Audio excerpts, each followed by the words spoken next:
여러분들처럼 이렇게 젊고 예쁜 본당에 내가 본당 신부를 했었어요. 막 자매들이 막 수다를 떠는 내가 지나가는데 막 당황해하면서 어쩔 줄 몰라 하더라고요. 분명히 내 욕을 한 거야 보니까. 네. 그래서 제가 뭐라고 그랬어요? 그 자매들한테 괜찮아. 이게 성당 다니면서 본당 신부 욕하는 재미가 최고 재밌는 거야. 네. 아니 뭐 성당 다니면서 그런 욕도 하는 무슨 재미로 살아. 걱정하지 말고 해든 수다 계속 떨으라고. 우리 신부들은 주교님 욕하면서 사는 거예요. 그러니까 사람이 수다를 떨면서 살아야지 행복하지 참고 산다고 다 좋은 건 아닙니다. 절대. 그러니까 참고 살지 마세요. 제발. 이거 우리 성당에 뭐 원수를 사랑해라, 왼뺨을 대면 다른 뺨을 돌려대라, 이거 아주 미치는 교리 중에 하나예요. 여러분들 다 사랑할 수 있어요? 여러분들 주위에 있는 사람 다 사랑할 수 있어요? 다 사랑하는 사람 딱 두 종류예요. 미치든가 예수님처럼 빨리 죽든가. 둘 중에 하나예요. 우리는 다 사랑할 수 없어요. 억울한 것, 분한 것만 생각하면 여러분들 도움 돼요? 우리가 습관을 잘못 길렀어요. 우리 할머니들 나하고 대화 꼭 해보면은, 내가 지난번 강의 때도 말씀드렸지만 뭐 신부님 내 말 좀 들어보세요. 그럼 꼭 대동아 전쟁부터 참 억울하고 분한 것만 다 나열한단 말이야. 그럼 그 인생 행복하겠어요? 인생 돌아봐서 즐거웠던 거, 행복했던 거. 여러분들 아이가 첫 걸음 뛰었을 때 행복했어요, 안 행복했어요? 그때 막 흥분됐죠? 그렇게 행복했던 순간은 다 까먹고 억울하고 분한 것만 그대로 차곡차곡 쌓아놓으면 그 사람이 행복할 것 같아요? 내 아이가 처음으로 엄마라고 그랬을 때 행복했어요, 안 행복했어요? 그럼 그것만 생각하라는 거예요. 지난 과거를 돌아볼 때 즐거웠던 거, 행복했던 추억만 마음에 자꾸 쌓일 때 내 마음이 이뻐지는 거. 우리 성가에도 내 마음은 주님께서 가꾸시는 작은 정원이라는 노래도 있잖아요. 근데 그놈의 정원이 그냥 가시밭, 뭐 그냥 미움, 분노, 증오만 꽉 차 있다면 그 밭이 행복한 정원이 되겠어요? 정원이 안 됩니다. 여러분들 아파트 입주했을 때 동백지구에 행복했어요, 안 행복했어요? 행복했죠. 그 앞뒤로 산이 다 있고 얼마나 좋아요. 그렇죠? 그런 것만 하란 말이에요. 자식이 깡통인 거 막 거기에만 매달려 있고 그러지 말고. 그래서 5가지 감사를 드리라는 거예요. 우리는 감사드릴 이유가 얼마나 많아요. 사실 우리가 이 세상을 사는 이유가 뭐예요? 행복하려고 사는 거 아니에요? 이 세상을 사는 이유가 내가 자식 공부 열심히 시키고 내가 돈 많이 벌고 여러분들처럼 좋은 아파트 환경 좋은 데 가서 사는 이유도 다 뭐예요? 행복하기 위한 거예요. 그런데 이걸 뒤집어 보고 자세히 들여다보면은 행복이 뭔지를 모르고 어떻게 하면 행복하게 사는지를 모르고 내가 어떻게 돈을 쓰면 행복하게 사는지를 모르는 사람들이 대부분이에요. 뭐 때문에 사는지를 모르는 사람이 너무 많아요. 그래서 우리나라는 초등학교 태어나면서부터 공부하기 시작합니다. 어디 들어가려고? 서울대학 들어가려고. 그래갖고 서울대학이 몇 퍼센트 들어가요? 1% 들어가요. 그럼 나머지 99%는 무슨 생각이 들어요?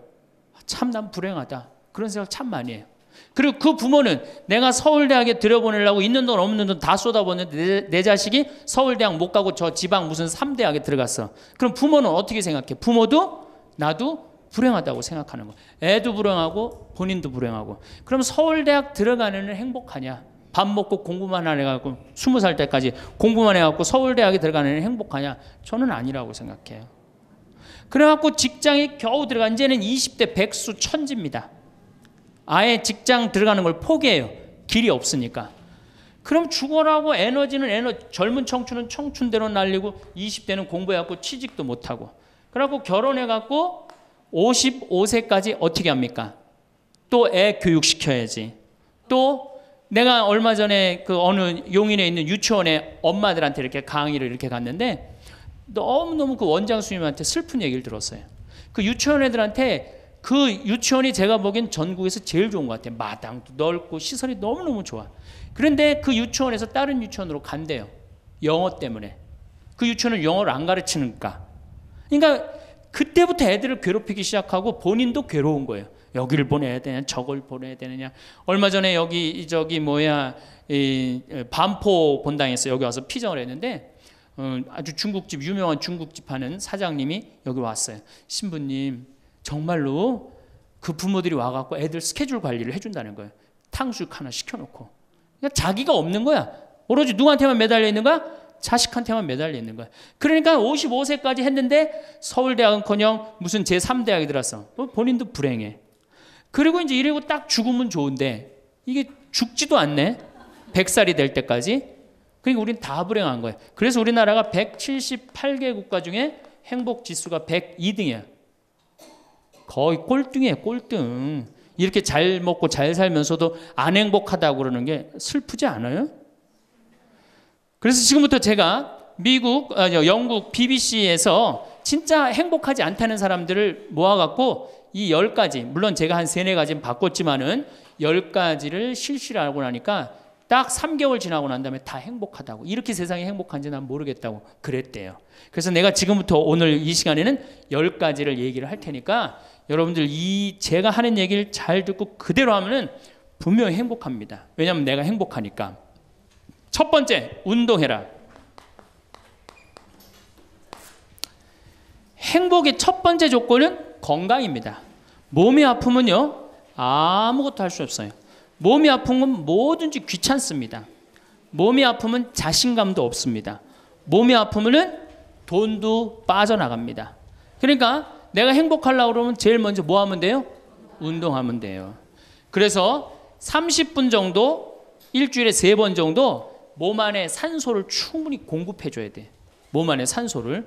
그러면은 모든 기관이 다 좋아져요. 산소 공급해 주는 제일 좋은 방법은 뭐예요? 걷는 거, 산에 가는 거. 그리고 뭐 그것도 여의치 않으면 여러분들 스트레칭 하는 거. 그리고 내가 조금 돈이 있다, 수영장 가는 거. 수영장 가는 거 참 좋아요. 벤자민 플랭클린이라는 사람이 미국의 독립 선언문을 기초한 분이에요. 이분이 뭐라고 그랬냐면 여러분들 잘 아는 유명한 얘기입니다. 재산을 잃으면 조금 잃은 거고, 명예를 잃으면 반을 잃은 거고, 건강을 잃으면 다 잃었다 그랬어요. 건강을 잃으면 다 잃은 거예요. 저도 원래 관절염이 있었어요. 그래갖고 내 동창들이 나보고 40살 네가 넘어서 살면은 이별여행 가준다고 그랬어요. 세계 이별여행. 그때까지 못 살 것 같았거든. 그리고 내가 보자 신부 때도 교우들이 나한테 그랬어요. 아, 신부님 곧 쓰러져서 죽을 것 같아요. 그랬어요. 정말로 그렇게 건강이 안 좋았어요. 근데 제가 수영을 하면서부터 건강해지기 시작해서 수영하면서 지금 수영장 25m 풀 40밖에 한 번도 안 쉬고 돕니다. 한 번도 안 쉬고. 그거 어려운 거 아니에요. 조금만 여러분들 투자하면. 그걸 이제 그런 이 건강에 자신이 생기니까 요즘은 뭐를 해요? 스킨스쿠버 다이빙을 합니다. 이게 지구상에 여러분들이 보는 건 30%예요. 70%는 어디가 있어요? 바다에 가 있어요. 바다 안에 들어가 보면 정말로 아름답고 신비해요. 그러니까 건강하니까 옛날엔 꿈도 못 꿨죠. 제가 바다에 들어간다는 건 꿈도 못 꿔. 나 하나 걸어 다니기도 힘들었는데. 근데 지금은 너무너무 좋고 행복해요. 건강의 행복의 첫 번째 조건은 뭐예요? 건강이에요. 여러분 오늘 당장에 집에 가갖고 신부님 지금 애 키우고 너무 돈이 좀 빠듯합니다. 쉬운 방법이 하나 있어요. 집에 가서 학원 끊어요. 애들 학원. 학원만 끊으면 여러분들 뭐가 생겨? 돈이 생겨요. 그 돈 가져와서 여러분들 건강 먼저 챙기세요. 그게 자식을 위하는 길이에요. 그래서 행복하려면 뭐 해라? 운동해라. 두 번째, 감사해라. 이거 참 우리가 못하는 것 중에 하나예요. 하루에 5가지씩 감사라는 거예요. 하루에 5가지씩.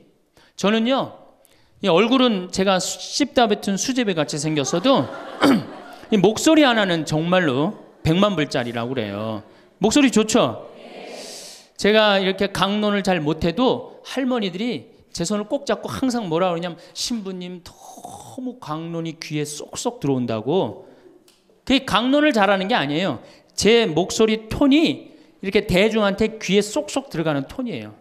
얼굴은 씹다 뱉은 수제비 같이 생겼어도 목소리 좋은 건 신부한테는 최고 선물 아니에요? 아니 내가 얼굴 못생긴 거 이거 원망한들 이거 다시 바뀝니까? 안 바뀌어요. 제가 키가 1m 원래는 67이었어요. 아 근데 30대 후반이 되니까 66으로 줄어들더라고. 아 요즘 재보니까 65로 떨어지고 있어요. 자꾸 이게 쭈그러들어 키가. 그래 내가 키가 1m 70이 안 넘는다고 원망한들 다시 늘어납니까? 여러분들 중에 내가 가지지 못한 거 아무리 안타까워해도 절대 가질 수 없어요. 내가 머리가 깡통이야. 근데 아무리 두들겨 팬다고 걔가 똑똑한 놈 됩니까? 한 번 깡통은 영원한 깡통 되는 거예요. 그런데 애는 깡통인 현실은 무시하고 내 희망이 서울대학이라고 애를 괴롭히면 여러분들 행복할 것 같아요? 행복하지 않아요. 내가 가지고 있는 것을 감사하는 거. 이거 굉장히 중요합니다. 제가 군대 가기 전에 우리나라를 한 바퀴 여행을 해야 되겠다. 그리고 청량리에서 기차를 타고 강릉 앞바다에 딱 도착을 했는데 새벽에 태양이 뜨는데요. 구름 한 점 없는 바다에서 태양이 뜨는데요. 불덩어리가 떠오르는 거예요. 전 지금도 그걸 보여주게 하신 하느님 아버지한테 정말 감사해요. 여러분들 그런 태양 보신 적 있으세요? 3대가 공을 쌓아야지 봅니다. 바닷가에 사는 사람들도 잘 못 봐요. 왜냐하면은 뜰 때 항상 구름이 이렇게 깔려 있지 그냥 맨 바다가 있기는 그것이 절대 쉬운 게 아니에요. 근데 내 그때 막 군대 가기 바로 직전에 하느님께서 그 태양을 보여주실 때 제 마음이 어떻겠어요? 이거는 얼마나 감사해요. 그러니까 매일매일 감사해야 돼요. 저는 맨날 수원에 있는 어머니 아버지한테 감사하잖아요. 이렇게 인사. 이렇게 목소리 좋게 놔주셔서 감사하다고. 또 작년에 제가 아프리카를 갔었어요. 아프리카를 갔는데 세렝게티 초원을 갔어요. 세렝게티 초원이 얼마나 넓으냐면 서울서부터 대전까지 한 평야예요. 딱 한눈에 펼쳐져요. 믿어지지가 않죠. 가서 보세요. 신부님 무슨 돈으로? 학원만 안 보내면 다 생깁니다. 학원만 안 보내면 다 생겨요. 그런데 서울서부터 대전까지 딱 펼쳐졌는데 마침 누때 이동 시기에 우리가 같이 이렇게 다니는 거하고 맞물렸어요. 200만 마리가 이동을 하는데 여러분들 200만 마리 상상이 가요? 그 푸른 초원에 누때 200만 마리가 이동을 하는데 내가 하느님이 창조의 세상에 내가 들어와 있구나. 그걸 느끼는 거예요. 감사하는 거예요. 그리고 우리 인생 돌아보면요. 억울한 것, 분한 것만 생각하면 여러분들 도움 돼요? 우리가 습관을 잘못 길렀어요. 우리 할머니들 나하고 대화 꼭 해보면은 내가 지난번 강의 때도 말씀드렸지만 신부님 내 말 좀 들어보세요. 그러면 꼭 대동아 전쟁부터 참 억울하고 분한 것만 다 나열한단 말이야. 그럼 그 인생 행복하겠어요? 인생 돌아봐서 즐거웠던 거, 행복했던 거. 여러분들 아이가 첫 걸음 뛰었을 때 행복했어요? 안 행복했어요? 그때 막 흥분됐죠? 그렇게 행복했던 순간은 다 까먹고 억울하고 분한 것만 그대로 차곡차곡 쌓아놓으면 그 사람이 행복할 것 같아요? 내 아이가 처음으로 엄마라고 그랬을 때 행복했어요? 안 행복했어요? 그럼 그것만 생각하라는 거예요. 지난 과거를 돌아볼 때 즐거웠던 거, 행복했던 추억만 마음에 자꾸 쌓일 때 내 마음이 이뻐지는 거. 우리 성가에도 내 마음은 주님께서 가꾸시는 작은 정원이라는 노래도 있잖아요. 근데 그놈의 정원이 그냥 가시밭 그냥 미움, 분노, 증오만 꽉 차 있다면 그 밭이 행복한 정원이 되겠어요? 정원이 안 됩니다. 여러분들 아파트 입주했을 때 동백지구에 행복했어요? 안 행복했어요? 행복했죠. 그 앞뒤로 산이 다 있고 얼마나 좋아요. 그렇죠? 그런 것만 하란 말이에요. 자식이 깡통인 거 막 거기에만 매달려 있고 그러지 말고. 그래서 5가지 감사를 드리라는 거예요. 우리는 감사드릴 이유가 얼마나 많아요. 여러분들 나무는 한번 저 자리에 딱 심어지면은 100년이고 1000년이고 움직일 수 있어요, 없어요? 근데 우리는 움직여갖고 지금 경기도 이 강원도까지 와갖고 여러분들 맑은 공기, 이 꽃 가득한데 여러분들 산책하는 거 보니까 꽃 속에서 꽃이 산책하는 것 같아요. 너무 보기 좋더라고. 얼마나 좋아요. 물고기는 물 속에서만 살 수 있어요. 그렇죠? 근데 우리는 하늘도 날고 땅도 걷고 바다도 들어가고 인간으로 태어난 게 얼마나 풍요로워요. 인간은 굉장히 풍요로운 존재예요. 생명력에 있어서. 그 풍요로움을 내가 마음껏 누리고 느끼고 살아가는 사람이 있는가 하면은 뒷방에 처박혀갖고 원망하고 분노하고 저주하는 사람, 그리고 살아가는 사람이 있어요. 여러분 어느 걸 선택하시겠어요? 먼저 거를 선택하시는 게 굉장히 중요해요. 그래서 항상 감사해라. 3번째, 대화해라. 이게 100년 살 사람들의 숙제 중에 숙제입니다. 대화가. 왜냐하면 이게 30년 공자님 시대엔 평균 연령이 38세였어요. 대화할 시간이 어디 있어요. 애 놓고 애 키우고 그러다 죽기 바쁜데. 근데 지금 애가 다 직장에 다니고 손자 손녀까지 낳는데도 내가 죽어요, 안 죽어요? 그러면 그 많은 시간 뭐 하고 살 거예요? 그 많은 시간 대화하고 살아야 돼. 나하고 영적으로 맞는 사람하고 이야기하는 거 굉장히 중요합니다. 영적으로 맞는 사람이랑 대화하는 거. 나는 우리 신부들하고 대화하는 거 참 좋아하는데, 나는 우리 그 동기 신부들도 뭐 친한 편이지만은 우리 선배들하고도 많이 친해요. 내가 아주 좋아하는 신부 베드로 신부가 작년에 나하고 북유럽을 여행을 가기로 했는데, 이 신부가 몸이 아파갖고 다시 복귀를 해. 그러니까 이제 다시 본당 신부로 발령을 받아서 이렇게 일반 여행을 가기 싫고 성지순례를 가고 싶었나 봐요. 나하고 약속을 깨고 저는 혼자 북유럽을 가고, 이 신부는 메주고리를 갔다 왔어요. 메주고리를 갔다 왔는데, 내가 이제 교구청 강의 나가거나 교구에 강의 나갈 일이 있으면 그 집에서 잠을 잘 자요. 이제 그 성지순례 갔다 오고 난 다음에 그 집에서 잠을 자는데, 그 신부가 미안했는지 성지순례 갔다 온 이야기를 해주는 거예요. 메주고리는 40년 동안 성모님이 4명한테 매일 발현한대요. 한 명한테는 부활 때, 성탄 때, 또 한 명한테는 8월 10 매달 15일에 이렇게 발현을 한대요. 그곳에 이제 갔는데 거기서 신부님을 한 분 만나셨대요. 어떤 신부님을 만났느냐 하면은 이탈리아 신부님인데 시실리 본당 신부님을 만났대요. 근데 이 신부님이 나이가 굉장히 80이 다 된 할아버지래요. 근데 이 할아버지가 신앙의 여정이 특별했던 거야. 이 할아버지 신부님은 태어나면서부터 엄마가 뭐라고 그랬냐면 너 신부되라 그랬대요. 그러니까 머릿속에 딱 신부에는 아무것도 박혀 있는 게 없는 거예요. 그리고 엄마가 얼마나 무서웠느냐 하면은 주일미사를 빠지면은 빨개 벗겨갖고 내쫓았대요. 신부될 놈이 주일미사를 빠진다고. 그리고 일주일 굶겼대요. 그러니까 한 번도 다른 걸 생각해 본 적이 없는 거, 무서워갖고 엄마가. 그리고 자기는 신부가 팔자인 줄 아는 거예요. 그래갖고 신부가 됐으니 뭐가 행복해. 자기가 원한 것도 아닌데 이끌려서 그냥 신부가 됐는데, 그래갖고 정말로 신앙심 없이 이 신부님이 10년을 그냥 살았대요. 그 신부님도 아마 엄마 죽으면 이제 관둘라고 이제 이게 언제 죽나 기다리는데, 이제 사제로 생활을 한 지 10년이 됐는데 자매들하고 어느 날 같이 있는데 자매 중에 하나가 마귀가 걸린 거예요. 그래갖고 막 마귀짓을 하는 거예요. 막 마귀짓을 해요. 그래갖고 주위의 자매님들이, 그땐 1950년대니까 구마기도 함부로 못했거든요. 신부만 할 수 있었어요. 신부님 빨리 하셔라. 난 못한다.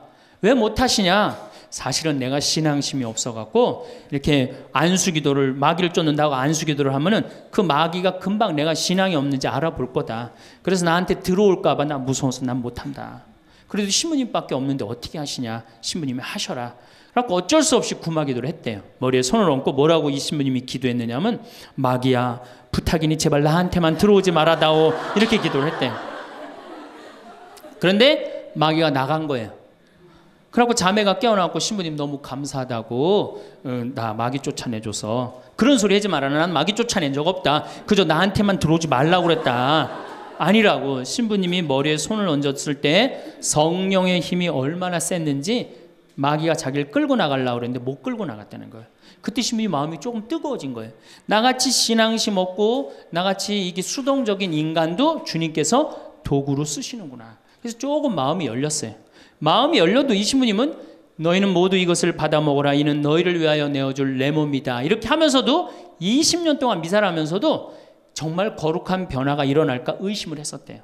아직도 내 신앙이 약하니까 안 일어나겠지. 근데 20년째 너희는 모두 이것을 받아 먹어라. 이는 너희를 위하여 내어줄 내 몸이다. 그러는데 예수님의 목소리가 딱 나와서 예수님이 하는 걸 느끼겠더래. 그러니까 미사도 누가 지내는 게 아니다. 내가 지내는 게 아니라 내 몸을 빌어서 예수님이 지내는구나. 이탈리아 시실리섬 본당 신부인데 이게 마음이 너무 뜨거워진 거예요. 뜨거워져갖고 어떻게 했느냐? 길거리에 뛰쳐나와서 선교를 하기 시작한 거예요. 그래서 7,000명을 선교를 했대요. 그냥 대단한 거죠. 그거 대단한 거예요. 근데 이 신부님이 이제 예수님도 사랑하고 신앙심도 굳고 사제로서 이제 너무 행복해. 그런데 문제가 하나 있어요. 어떤 문제가 있냐면 자기 엄마가 너무너무 무서웠기 때문에 예수님 엄마도 무섭다고 생각을 한 거예요. 그래서 평생 성모님한테 한 번도 의지를 한 적이 없는 거예요. 간구를 해본 적도 없고.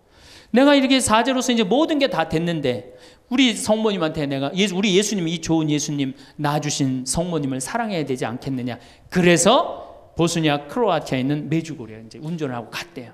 갔는데 성모 발현동산에 딱 도착을 했는데 성모님이 그 발현동산에 느껴지는 품이 성모님이 나를 평생 이 품에서 내가 성모님 품에서 이제까지 보호받아 왔구나를 그냥 느끼겠더래요. 그러니까 이 신부님이 너무너무 행복한 거지. 그래서 매년 그 메주고리에 와갖고 세계에서 오는 신부들한테 자기 신앙을 고백을 하는 거예요. 나는 이렇게 사제로 평생 살면서 이런 은총을 받았다. 그걸 이제 우리 베드로 신부가 듣고 와서 나한테 얘기를 해주는데 한 새벽 한 3시간을 얘기를 해주는데 그 시간이 너무너무 은혜로운 거예요. 얼마나 그런 영적으로 통하는 사람이 있으면은 행복해요. 그렇죠? 여러분들, 그래서 여러분들 이제 대화가 뭐 요새 무슨 프로에 대화가 필요해 그런 것도 있다며요. 대화가 꼭 필요해요. 여러분들이 여러분을 영적으로 이끌어줄 스승이 필요해요. 신부님, 나는 사실은 저 사람이 굉장히 마음에 드는데 저 사람이 나한테 관심이 없어요. 저 사람이 영적으로 깊은데. 그러면은요, 내 돈 들여서 먹을 거 사주면서 얘기하시면 돼요. 여러분들, 내가 뭘 얻으려면 반드시 어떻게 해야 돼요? 투자해야 됩니다. 그러니까 영적으로 깊은 사람 선물도 사주고, 예? 밥도 사줘가면서 내가 접근해야지. 가만히 있는데 누가 나를 봐줘요. 적극적이어야 돼. 적극적이어야 돼. 그래서 대화 꼭 여러분들 필요하다는 거.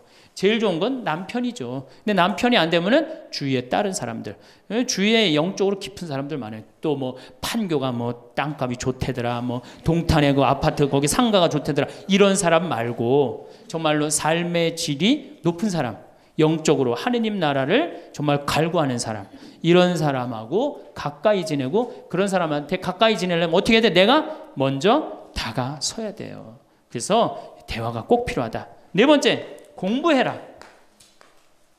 이거 정말로 중요한 것 중에 하나예요. 우리가 초등학교 6년, 중고등학교 6년, 대학교 4년 배워서 몇 살까지 울고 먹어요? 50까지. 실질적으로는 대학교 졸업하고 2년만 지나면 자기가 배운 게 다 끝난대요. 그런데도 우리는 공부 안 하고 어떻게 해? 그냥 사는 거예요. 50부터 100살까지 남은 인생 또 50년 남았는데 어떻게 해요? 그냥 사는 거예요. 아니, 용감해도 그렇게 용감할 수가 있어요? 공부를 안 하고? 저는 제가 신부가 돼서 환경에 너무너무 관심이 많았어요. 그런데 저는 인문학을 공부했잖아요. 종교 철학, 뭐 신학 이런 걸 배웠는데 환경을 딱 접근하니까 너무 어려워. 무슨 BOD가 어떻고, 뭐 COD가 어떻고, PPM이 어떻고, PPT가 어떻고, PPB가 너무너무 어렵더라고요. 그래서 내가 공부를 해야 되겠다. 그래서 아주대학교 산업공학과 환경공학과에 공부를 했어요. 대학원을. 2년을 공부하고 나니까 석사 학위가 나오더라고요. 석사 학위가 나오니까 환경부에서 연락이 왔어요. 신부님, 지금 전국적으로 60명 환경 강사를 모집하는데 천주교에 보니까 공학 석사 학위 따신 분이 계시니까 좀 나와주라고. 그럼 해라고. 그래갖고 이제 한강 관리청인가 하여튼 어디에 제가 이름이 등록이 됐어요. 전국으로 다 뿌려졌어요. 그런데 천주교 교우들이 교육을 담당하면 다 날 부르는 거. 환경 교육을 담당하면. 전라도 고구미라면서 저를 불러요. 일반 주부대학에서. 고구미 어디냐 그랬더니 일단 비행기를 타라고 그러더라고. 광주행 비행기를. 광주행 비행기를 탔어요. 여러분 고구미 어딘지 아세요? 여러분들도 모르죠? 광주행 비행기를 탔어요. 비행기를 탔더니 이제 자가용이 날 데리러 나왔어요. 자가용을 타고 나주를 지나고 영암을 지나고 무슨 완도 있는 데까지 갔어요. 이제 다 왔나 그랬더니 전화를 그랬더니 배 띄우라고 막 전화를 하더라고요. 배를 띄워갖고 배를 타고 섬으로 건너갖고 거기서 또 차를 타고 30분 정도 들어가니까 전라도 고금도라는 데예요. 우리나라 맨 끄트머리. 얼마나 좋아. 전국에 다니면서 강의해서 좋아. 그분들 천주교 신부 한 번도 본 적이 없잖아요. 신부가 와서 환경 강의하니까 선교해서 좋아. 강서료 받아서 좋아. 또 거기 멸치가 주산지라고 멸치 선물 받아서 좋아. 공부하면요 여러분들 할 일이 너무너무 많고 인생이 너무너무 다이나믹한 인생이 기다려져요. 호스피스를 배워도 되고 무슨 공예를 배워도 되고 자수를 배워도 되고 수지침을 배워도 되고 도자기를 배워도 되고 플룻을 배워도 되고. 남은 인생이 50년이란 말이에요. 50년. 여러분들 50년이 짧아요? 앞으로? 그런데 공부 안 하고 그냥 버티고 그냥 살 거예요? 이제 공부하셔야 돼요. 공부를 하셔야만이 여러분들의 인생이 행복해집니다. 5번째, TV 시청을 반으로 줄여라. 이게 이제 문제 중에 문제예요. 제가 전전 시간에도 TV에 대한 얘기를 했지만 현대의 하느님이 누구예요? 저는 십자가에 계신 예수님이 하느님이라고 생각 안 해요. 현대의 하느님은 TV님입니다. 가정방문 다녀보면은 거실 정가운데 누가 모셔져 계셔요? 텔레비전님이 모셔져 계셔요. 텔레비전님이 모셔 계신데 쇼파는 누굴 향해서 배열되어 있어요? 텔레비전님을 향해서 배열. 말씀하십시오. 당신 종이 듣고 있나이다. 텔레비전님이 시키는 대로 다 합니다. 마가 좋으니 마를 사 먹어라. 그럼 다음날 다 줄 서서 마 사 먹고, 도라지가 좋으니 도라지를 사 먹어라. 그러면 또 다 도라지 사 먹고. 텔레비전이 시키는 대로 하는 거예요. 아침에 일어나고 누구한테 제일 먼저 문안 인사드려요? KBS님 밤새 안녕히 주무셨습니까? 사실 평화방송에 인사하는 경우들은 좀 나아요. 그래도 아침에 아침 미사도 하고 그 새벽에 성모님 강의도 나오고 묵주기도도 나오고 그러잖아. 근데 꼭 KBS님 밤새 주무셨습니까? 더 기가 막힌 건 주무실 때. 텔레비전님 주무시기 전엔 절대 안 자요. 텔레비전님이 주무셔야지 어떻게? 나도 오늘 일과가 끝났구나 이러고 잔단 말이야. 이러니 머릿속에 뭐가 들어있겠어? 아무것도 들어있는 거 없는 거죠. 머릿속에 책을 읽어야 될 거 아니야. 책을. 우리나라 사람들처럼 책 안 읽는 사람 없어요. 10명 중에 4명이 1년에 한 권도 안 읽는데요. 이 중에도 한 권도 안 읽는 사람들 많을 거예요. 심각한 겁니다. 예. 저한테 그래요. 신부님 그렇게 매일 강의하면서 여기 농사 지면서 토담집 지면서 언제 그렇게 농사꾼 신부 유럽에 가다라는 책도 쓰셨고 이번에 환경 에세이 어디로 가야 하는 책도 쓰셨느냐고. 텔레비전만 안 보면 그 시간 충분해요. 여러분들 하루에 3, 4시간씩 무슨 일 집중해서 한 6개월 하면은 무슨 일 만들어내지 않겠어요? 얼마나 우리가 텔레비전, 하늘만큼 땅만큼 끝나고 무슨 재미로 사나 했더니 미우나 고우나라네. 미우나 고우나 오늘 끝나면 이제 또 무슨 재미로 또 살아요? 또 다른 거예요. 엄마가 뿔났다 이거 봐요. 보고 살아요? 여러분들 텔레비전은요 좀 미안한 얘기지만 구조가 똑같아요. 부잣집 아들, 가난한 집 딸, 아니면 부잣집 딸, 가난한 집 아들, 이룰 수 없는 사랑에 못된 시어머니, 예? 그렇죠? 그게 매년 똑같이 반복되고 똑같은 내용이에요. 그거를 10년 동안 그 앞에서 시간을 보낸다고 생각해 보세요. 아깝지 않아요?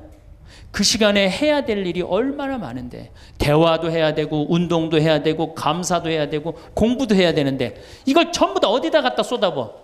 텔레비전에 갖다 쏟아부어요. 그리고 여러분 텔레비전을 보면 볼수록 어떤 의식이 늘 것 같아요? 패배의식이 늘어납니다. 텔레비전을 보면 볼수록 마음의 갈등이 일어나요. 제가 유럽의 가정에 초대를 받아서 이렇게 가보면요 거실에 텔레비전 있는 집 하나도 없어요. 쇼파는 다 어떻게 서로 마주보게 배열되게 돼 있어요. 근데 우리나라는 완전히 텔레비전에 완전히 미쳐 있어요. 그러니까 이 2개만 치면 여러분들 행복합니다. 자식하고 텔레비전만 치시면은 여러분들은 행복할 수 있어요. 6번째, 신앙생활을 해라. 자, 우리가 현대를 살아가면서 정말로 우리가 인간이 정말 최고로 잘난 것 같고 요즘 과학기술을 보면 정말 못하는 게 없는 것 같잖아요. 근데 왜 석유값이 뛰고 왜 굶어 죽는 나라가 37개국이 생기고 그래요? 이건 하느님을 잃어버렸기 때문이에요. 하느님의 진리에 따라 인간이 살지 않으면 인간은 원하지 않는 방향으로 갑니다. 하느님께서 원하지 않는 방향뿐만 아니고 인간 본성이 원하지 않는 방향으로 가요. 우리가 저는 여기서 살면서 이 산을 보면서 강을 보면서 항상 하느님한테 감사해요. 저 하느님 너무너무 감사합니다. 이렇게 맑은 공기 주셔서 감사합니다. 이 아름다운 세상 주셔서 감사합니다. 감사하다 보면 우리가 조금 뭐라 그럴까요? 겸손해져요.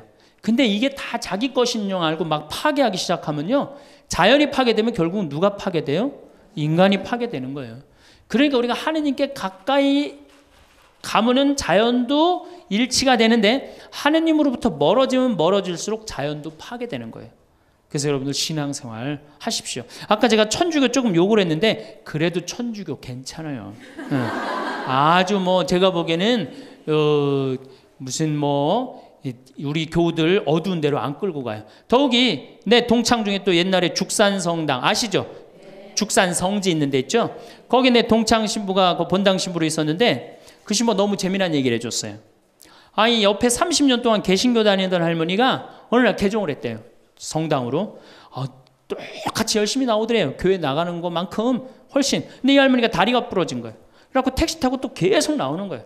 그래서 본당 신부가 그랬대요. 할머니 이렇게 맨날 택시 타고 나오고 그러니까 그러지 말고 내가 봉송 잘 테니까 이 아픈 동안 나오지 말아라. 돈 들여서. 그랬더니 이 할머니가 하시는 말씀이 신부님 괜찮아요.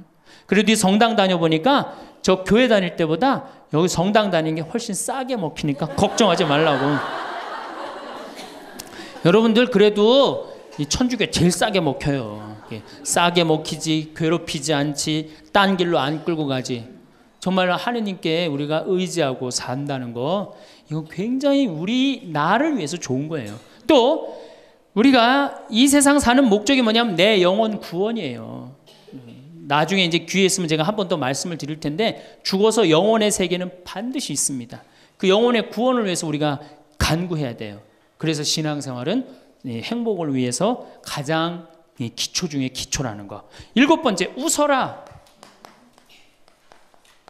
이게 웃는 게요, 우리가 행복으로 가는 길에 최고의 지름길이에요. 웃는 게.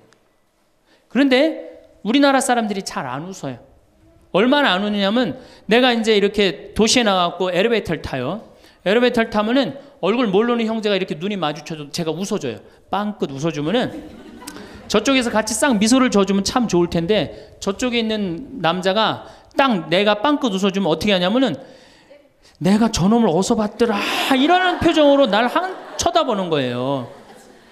근데 여러분들 유럽을 가고 제가 뭐 미국을 가고 아프리카를 가고 파푸아 뉴기니를 가고 인도를 가도 눈 마주쳐서 제가 웃어주면 다 웃어줘요. 근데 절대 안 웃는 나라가 우리나라예요. 얼굴 모르는 사람 이렇게 마주쳐서 웃으면요, 심지어는 여기 우리 생태마을을 찾아오는 사람도 제가 웃어줘도 안 웃어요. 그만큼 경직되어 있는 거예요. 여러분들이 간지러움을 태우고 수술한 사람이랑 마취를 하고 수술한 사람이랑 깨어날 때 누가 덜 아플 것 같아요? 놀랍게도 간지러움을 태우고 수술한 사람이 덜 아프다는 거예요. 웃는 게 우리한테 그만큼 좋은 거예요. 근데 이게 이제 50대 된 여인한테 이제 저 여인이 인생을 어떻게 살았느냐 안 살았냐가 딱 보여요. 50대 된 여인이 막 항상 웃고 그런 얼굴은요, 50대 되면 얼굴 뭐 오똑하고 눈 이거 다 똑같아. 얼굴이 그 얼굴을 다. 그런데 늘 웃고 살아온 자매는요 참 예뻐요. 편안해 보이고 주름이 한 560개 정도 이렇게 탁 하면서 얼굴이 굉장히 편안해져요. 근데 이게 안 웃은 여자는 주름이 17개밖에 안 생긴대요. 그러니까 560개면 자갈자갈자갈하니 이쁜데 부담스럽지 않은데 17개면 얼마나 부담스러워요. 이마에 칼자국 나인 것이 쫙 굵은 주름 여기 쫙. 이 사람은요 웃어도 무서워요. 예, 웃어도 무서워요. 그러니까 여러분도 웃으면서 사세요. 제가 보통 강의를 이렇게 다니면 일반 주부대학 이렇게 강의를 달 때는 아해모 어해줘요. 얼마나 잘 웃는지 몰라요. 근데 내가 일반 공무원들 이렇게 강의를 갈 때가 있어요. 특히 무슨 뭐 이렇게 과장들 뭐 이런 그런 분들 한 번은 한 200명을 강의를 했는데 죽는 줄 알았어. 내가 2시간 내내 한 번도 안 웃는 거예요. 내 강의를 듣고. 그런데 여러분들 남녀 수명의 차이가요 6년이 납니다. 6년이. 여성이 83세, 남성이 76세. 이제 뭐 6년, 7년이 나요. 전 그 원인이 어딨나 가만히 생각해 봤더니 여자는 참 잘 웃어요. 깔깔거리면 자기네들끼리. 남자는 직장에 가도 안 웃고 집에 와도 안 웃고 그러니까 빨리 죽는 거야. 여러분들 오늘 여기서 많이 웃었으니까 내가 보기에는 120살이 아니라 123살까지 살 것 같아요. 네. 오래 살으면 안 되긴 안 되는데 안 죽는 걸 어떻게 해요? 이제 안 죽는 걸 어떻게 해요? 나도 그거 잘 아는데, 여러분들 민주주의하고 공산주의가 결정적으로 갈린 이유가 뭐라고 생각하세요? 승패가 어디에 있다고 생각하세요? 저는요 공산주의를 이렇게 보면요 웃음이 없어요. 그렇죠? 가만히 생각해. 공산주의 생각하면 소련, 동독 뭐 이런 거 생각하면 웃음이 있어요 없어요? 없죠? 그런데 민주주의 생각하면 유머가 있고 웃음이 있고 영화를 봐도 즐거운 영화만 있잖아요. 공산주의는 막 딱딱하고. 결국은 그래서 망한 거예요. 인간은요 웃느냐 웃지 않느냐에 따라서 행복이 결정됩니다. 여러분들이 늘 웃고 산다, 그럼 여러분들은 행복의 길로 가는 거예요. 여러분들도 인상 쓰고 산다, 그럼 여러분 불행의 길로 가는 거예요. 그러니까 웃어야 돼. 또 웃는 사람한테 매력을 느낀다는 거예요. 웃는 사람한테. 잘 웃는 사람한테. 매력이 느끼면 인간관계도 좋아지는 거 아니에요? 아, 내가 재미난 얘기를 했는데 인상 빡 끝날 때까지 남들 다 웃는데 한 사람만 끝까지 안 웃어. 그러면 여러분들 끝까지 안 웃는 사람한테 여러분들 무슨 생각할 것 같아? 저 사람이 다음에 있으면 다시 재밌는 얘기 저 사람 앞에서는 안 한다. 그러니까 그 사람하고는 어떻게 되는 거예요? 담이 자꾸 생기는 거예요. 담이 자꾸. 그러니까 어떻게 해야 돼요, 여러분들? 웃으세요. 그리고 유머를 많이 배워두는 것도 좋아요. 오늘 저한테 강의 들은 거 이거 잘 외웠다가 가서 얘기해주고 또 제 테이프에 나오는 거 잘 들었다가 얘기해주면은 아유 어서 그렇게 재미난 얘기를 해서 또 얘기 좀 해줘봐. 그러면서 사람이 사는 거예요. 사람은요 수달 떨면서 살아야 돼. 수다. 제가 한번 본당 신부 때 여러분들처럼 이렇게 젊고 예쁜 본당에 내가 본당 신부를 했었어요. 막 자매들이 막 수다를 떠는 내가 지나가는데 막 당황해하면서 어쩔 줄 몰라 하더라고요. 분명히 내 욕을 한 거예요. 보니까. 네. 그래서 제가 뭐라고 그랬어요? 그 자매들한테 괜찮아. 이게 성당 다니면서 본당 신부 욕하는 재미가 최고 재밌는 거야. 네. 아니 뭐 성당 다니면서 그런 욕도 안 하면 무슨 재미로 살아. 걱정하지 말고 해든 수다 계속 떨으라고. 우리 신부들은 주변님 욕하면서 사는 거예요. 그러니까 사람이 수달 떨면서 살아야지 행복하지 참고 산다고 다 좋은 건 아닙니다. 절대. 그러니까 참고 살지 마세요. 제발 이거 우리 성당에 뭐 원수를 사랑해라 왼뺨을 대면 다른 뺨을 돌려대라 이거 아주 미치는 교리 중에 하나예요. 여러분들 다 사랑할 수 있어요? 여러분들 주위에 있는 사람 다 사랑할 수 있어요? 다 사랑하는 사람 딱 두 종류예요. 미치든가 예수님처럼 빨리 죽든가 둘 중에 하나예요. 우리는 다 사랑할 수 없어요. 그러니까 다 사랑하려고 그러다가 미치지 말고 내가 좋은 사람 내 마음에 드는 사람에 더 많은 시간을 뺏기고 아니 뾰족한 놈이 있단 말이야. 별난 놈이 있고 예? 그렇죠? 아 근데 내가 이 사람한테 가면 자꾸 찔려. 그런데 성당에 가는데 서로 사랑하시오 그래갖고 다음에 또 갔는데 여기 또 찔려. 아 그래갖고 또 너무 미운데 성당에 가니까 또 내 탓이오 3번 하고 난 다음에 사랑해 제가 가서 또 찔려. 갈 때마다 찔려. 그래갖고 내 마음이 상처투성이야. 근데 아들이 학교 갔다 엄마 나 학교 다녀왔어. 그래 집에 엄마 왜 그래? 말 시키지 마. 나 승질나.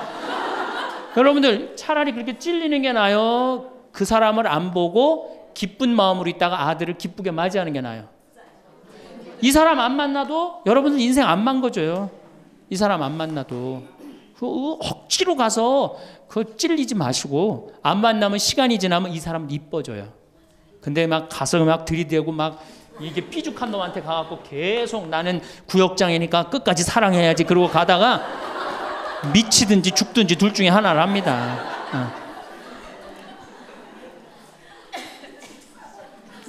8번째 전화해라. 자 여러분들 제가 저는 수원교구 신부예요. 수원교구 신부인데 저는 뭐 다행히 우리 원주교구 주교님이 허락을 하셔서 여기 평창에 들어와서 살고 있습니다. 근데 사실은 신부는 본당 신부가 최고예요. 뭐라고 그래도 교우들하고 함께 아이들하고 함께 할머니 할아버지들하고 함께 살 때 신부는 행복한 거예요. 저는 여러분들 이제 오늘 가시면은 여기 정막 강산이에요. 여기 해 떨어지면요 내 다리도 안 보여. 내 다리도 해 떨어지면 내 다리도 안 보여. 여기 아까 잠깐 앉아서 아우 신부님 너무 경치가 좋다고 그러는데 딱 하루 좋은 거예요. 하루 좋은 거지. 이걸 일주일, 2주일 여기 해 떨어져 갖고 뭐 산책 나가면 내 다리도 안 보이는데 어딜 산책을 나가요. 굉장히 외롭습니다. 여기 앞에도 전원 5세대가 돌았는데 3세대가 우울증으로 나갔어요. 그럼 나도 여기서 교우들 뭐 몇천 명 속에서 살다가 평창에 들어와서 살면은 우울증 걸릴 수 있잖아요. 내 동창이 20명이거든요. 동창이 20명이나 되는데 왜 나한테 전화하는 놈 한 놈도 없지? 걔네들이 날 잊은 건 아닐까? 나는 왜 교구 밖으로 와서 이 고생을 하고 살까? 난 우울하다. 그럼 알아주는 놈 누가 있어요? 아무도 없어요. 어떻게 하면 돼? 내가 먼저 전화하면 되잖아. 아주 너무 쉬운 거 아니에요. 내가 전화해갖고 너 성당은 잘 짓고 있느냐? 너 요즘 큰 성당에 갔는데 어떻게 잘 지내냐? 내일은 내 동창이 또 우리 집에 와서 있겠대. 몸이 안 좋아갖고. 그러니까 그 전화를 하니까 동창들이 와서 안식년도 여기 와서 지내고 아프면 여기 와서 지내고 허리 수술에도 와서 지내고 그러니까 외롭지 않은 거예요. 사랑도 먼저 하는 게 중요한 거지 나한테 누가 해주지 않을까? 죽을 때까지 안 찾아옵니다. 남녀의 사랑 문제가 아니라 인간이 살아가면서 그런 거예요. 그러니까 내가 먼저 전화하라는 거예요. 굉장히 중요한 거. 내 동창 중에 지금 복음화국장, 우리 수원교구 복음화국장 내 동창인데 얘가 로마로 유학을 갔어요. 있기 전에도 뭐 친하게 지냈지만 유학을 갔는데 이놈이 한 달에 3번 어김없이 전화하는 거예요. 생태마을 농사는 잘 되냐? 잘 돼. 그럼 또 다음에 전화해갖고 생태마을에 피정은 많이 들어오냐? 많이 들어와. 또 다음에 전화하고 너 몸은 안 아프냐? 안 아파. 다음 달에 또 전화해. 생태마을 피정은 많이 들어오냐? 생태마을에 농사는 잘 되냐? 6년 동안 변함없이 전화하는 거야. 내가 전화 한 번 우리 성당 여기 사무실로 전화해갖고 우리 사무장한테 우리 저기 황 신부님 뭐하고 지내느냐고 그 정도로. 그러니 싫어할래야 싫어할 수가 있어요? 얼마나 나를 그렇게 전화해주는 고마워. 그 흠이 있다면 꼭 수신자 부담으로 하는 것 빼고는 너무너무 좋아요. 여러분들도 전화번호를 적어놓고 그렇게 하십시오. 9번째, 시간이 없으니까. 자, 자기 자신을 사랑해라. 자기 자신을 사랑하지 않는 사람은 어느 누구도 사랑할 수 없어요. 자기 자신을 사랑하지 않는 사람은. 근데 이게 50대 된 아줌마들을 보면 다 쌈순이야. 쌈순이. 자식 보면 자식 보고 싸워요. 내가 너한테 해준 게 얼만데 서울대학도 못 가고 저 지방대학 가고 자취비 무슨 뭐 등록비 이런 거 내 속을 새기냐 그러고 아들 보면 싸워요. 누워갖고 그냥 빈둥빈둥 거리면 이 왼수 같은 놈아 나가 돼지라 그러고. 남편 보면은 남편 보고 싸워요. 당신 나한테 시집 와갖고 나한테 해준 게 뭐 있냐 그러고 내가 눈이 뼈지. 시집 오기 전에 내가 그때 눈이 뼈지. 저 인간을 믿고 내가 시집을 왔다 그러고 남편 보고 싸워요. 시어머니 보면 시어머니 보고도 싸워. 왜 죽지도 않고 날 이렇게 괴롭히냐고. 왜 쌈순이가 될까요? 우리나라 40, 50대 주부들이 자기가 행복하지 않기 때문이에요. 다 해주면은 이게 자기 도리라고 큰 착각을 합니다. 그런데 시간이 가면 갈수록 상실감을 느껴요. 이젠 본인이 행복하려고 노력하세요. 여기 암 걸린 분들, 마지막에 이제 더 이상 살 수 없는 분들이 나한테 와서 면담을 해요. 특별히 자매님들이 나한테 면담을 할 때 울며 불며 통곡하는 얘기가 뭔지 아세요? 왜 다른 사람들한테는 그렇게 최선을 다했는데 왜 나한테 한 번도 맛있는 거 안 먹이고 나한테 좋은 거 한 번도 구경 안 시켜주고 왜 한 번도 나한테 못 해줬느냐고. 그런데 이제 죽으니 너무너무 나 자신이 불쌍하고 나 자신이 너무너무 억울하다는 거예요. 여러분들이 이제 자신을 위해서 쓰세요. 신부님 돈이 어디 있어요? 학원만 안 보내면 돼요. 또 대학 다니는 자식 있으면 어떻게 당장 오늘 집에 가고 휴학시켜요. 니네가 벌으라고. 우리나라처럼 이렇게 자식한테 끝까지 대주는 나라는 아무 나라도 없어요. 미국은 졸업하고 30년 동안 대학 학비를 갚습니다. 다 자기가 갚아요. 우리나라처럼 결혼할 때까지 다 대주는 나라는 아무도 없어요. 그런데도 부모 자식 지간이 가장 안 찾아가는 나라가 우리나라가 1등이에요. 사랑이 제대로 안 된 거죠. 제대로 된 사랑을 안 하는 거죠. 나도 본당 신부로 이렇게 있으면서 냉면을 먹고 싶어. 그럼 총회장이 사줄래나 부회장이 사줄래나 성모회장이 사줄래나 안 기다립니다. 냉면 먹고 싶으면 어떻게? 내가 가서 사 먹어요. 내가 냉면 먹고 싶은지 누가 알아? 내가 가서 사 먹으면 되지. 그러니까 아무도 못 얻어먹어서. 그럼 이제 가을 지나고 나는데 가을 때 강론 때 내가 교우들이 3,000 여기 3,500명이라며 교우가 3,500명 냉면 하나도 못 사 먹었 얻어먹었다. 그럼 교우들이 무슨 생각할 것 같아?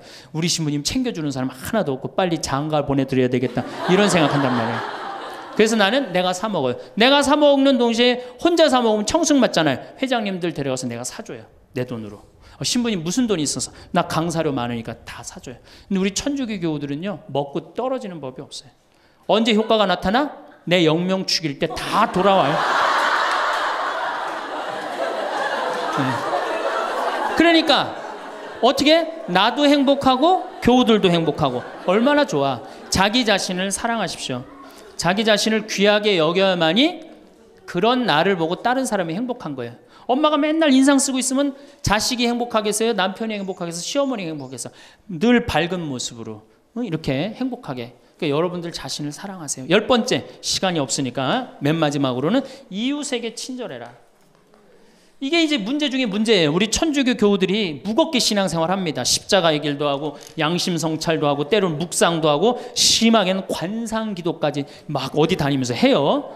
근데 실질적으로 그렇게 무겁게 신앙생활하는 만큼 이웃한테 넉넉하냐? 넉넉하지 않아요. 1,000원 갖고 얼마나 치사하게 구는 줄 아세요? 여러분들 1,000원 가지고 정말 1,000원 때문에 막 갈등하고 괴로워하고 힘들어하고 얼마나 그런 줄 아세요? 여러분들 전철을 탔어요. 아, 마음 편안하게 딱 앉아있는데 갑자기 누가 바구니를 들더니 맹인이 어두운 밤에 캄캄하 이러면 이때부터 갈등하기 시작하는 거야. 이 1,000원을 줄까 말까 이때부터 괴로워하고 얼굴이 빨개졌다 하여졌다. 누가 주래 옆에서 누가 그런 적도 없는데 내가 100만 원 갖고 괴로워하면 또 이해를 해요. 이건 1,000원 가지고 딸랑 1,000원 가지고 줄까 말까. 그리고 뒷꼭지를 보고 뭐라 그래? 그래도 1,000원을 줄걸. 하느님이 이런 나를 보고 하늘에서 무슨 생각할 것 같아요? 저걸 천당에 데리고 올까 말까. 뭐하러 십자가의 길을 하고 뭐하러 이렇게 심각하게 참회절을 해요? 이런 거 하나도 제대로 못할 거라면은. 재작년에 여기 물폭탄이 터졌어요. 그래갖고 다 잠겼어요, 평창에. 근데 안성에 있는 요셉 양로원, 농아 양로원 할머니들이 전화가 왔어요. 수녀님을 통해서. 신부님 우리가 돕고 싶다는 거예요. 아니 무슨 무료 양로원에 있는 할머니들이 돕느냐. 자기네들이 정부에서 나오는 돈이 있대요. 그래서 1,000원씩 고수톱 칠 때 고리도 뜯고 음식물 남기면 1,000원씩 모은 돈이 50만 원을 모아뒀대요. 그래서 여기 우리 형제 중에 조립식에 사는 형제가 집이 다 떠내려갔어요. 그래서 와라. 그랬더니 80만 원을 갖고 왔어. 할머니들이. 한 4-5분이 말 못하는 할머니들이. 그리고 이불 12채, 전기밥솥 하나. 아니 무료 양로원에 사는 할머니도 1년에 한 번씩 돕는다는데 그 살기 좋다는 동백에서 살면서 한 번도 안 도우면은 여러분들 천당 갈 것 같아요? 못 가. 아니 우리가 너무 이웃한테 인색하게 살아요. 내가 시장에 나갔어. 시장에 나갔는데 다리 잘린 분이 이 고무 타이어를 하고 막 음악을 틀고 껌을 이렇게 리어카에 밀고 와. 그러면은 야 천당 갈 공로살 기회가 오는구나. 이런 생각을 해야 되는데 무슨 생각을 해? 제발 내 쪽으로만 오지 마라. 여러분들 교황님이요 뭐라 그러셨느냐면은 나는 행복했습니다. 여러분들도 행복하십시오. 그리고 가셨죠? 요한 바오로 2세 교황님이. 저는 그 말이 이 세상 어떤 명언보다도 명언이라고 생각해. 인간으로 와서 행복하게 살아야 돼요. 갈 때 행복하게 가야 돼요.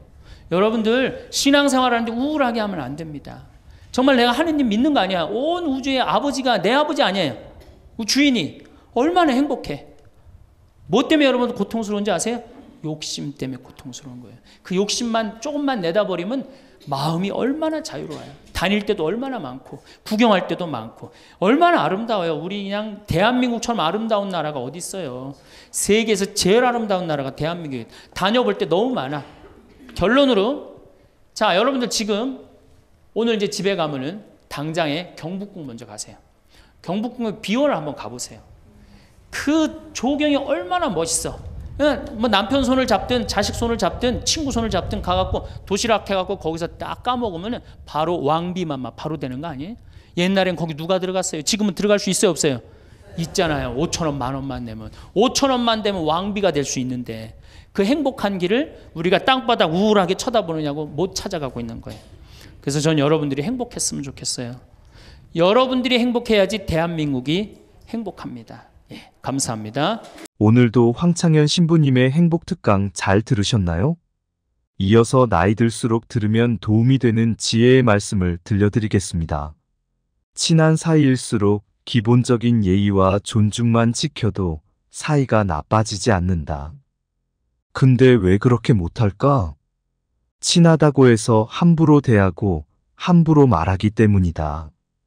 이 7가지 부류를 명심하고 주변에 이런 기색을 보이는 사람이 있다면 극히 경계하라. 내 좋은 기운을 다 빨아먹고 좋은 운 다 뺏길 수도 있다. 첫 번째, 이간질하는 사람과는 연을 끊어라. 이간질하는 사람들은 대체로 질투심과 지배욕이 많다. 주변 사람을 자기가 원하는 대로 입맛대로 조종하고 싶어 한다.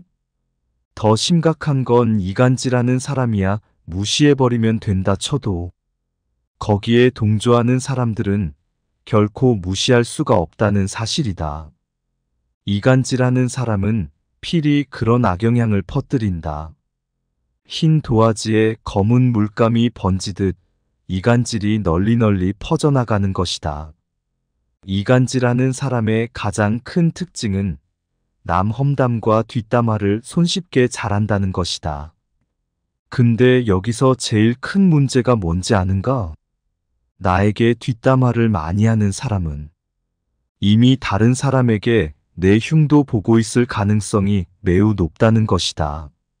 앞에서 못하는 말은 뒤에서도 하면 안 되는데 이간질하는 사람들은 없는 얘기까지 지어내서 이간질시키고 자기 편으로 만들어버린다.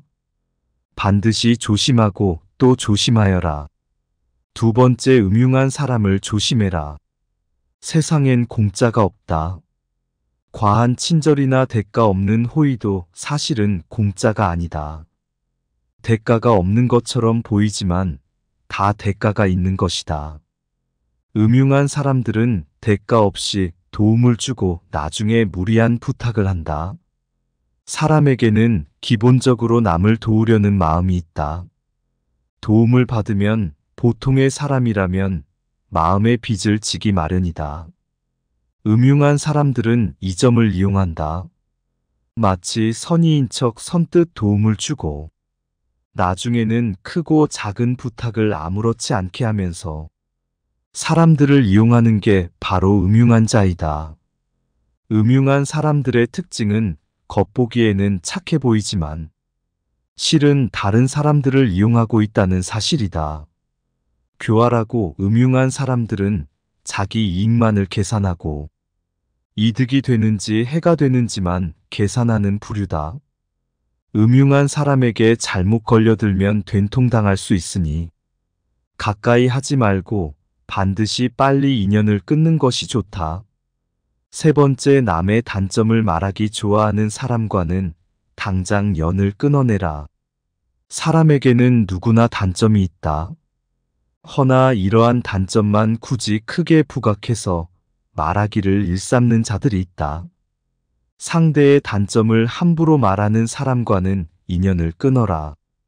이들은 자신의 결점을 가리고 장점을 돋보이기 위해 상대방의 부족함과 나약한 부분만을 과장하여 공격하고 비판하고 무시하는 것이 일상이다. 이런 사람들은 타인을 먼저 비난하고 상대방을 제압해 그들을 바보로 만드는 것과도 같다. 특히 그들이 남을 험담하는 목적은 단지 어떤 사람과 틀어져서 그런 것만이 아니다. 단지 편을 가르고 자신의 사회적 지위를 높이기 위해 타인을 헐뜯는 경우가 많다. 네 번째, 남을 만만하게 대하는 사람과는 인연을 끊어라. 남에게 무례하게 대하며 만만하게 대하는 인간 부류가 있다. 이런 이와는 상종도 하지 말고 엮이지도 말아라. 그들과 어쩔 수 없이 같이 지내야 한다면 이 세 가지를 명심하라. 첫 번째, 무례한 사람일수록 솔직하게 받아쳐줘야 한다. 두 번째, 겁먹지 말고 상대에게 불쾌한 감정을 반드시 표현해라. 세 번째, 모두에게 좋은 사람이 되려고 할 필요가 없다는 것을 기억해야 한다. 내 마음에 드는 사람과 나를 마음에 들어하는 사람에게만 잘 대해주면 되는 것이다.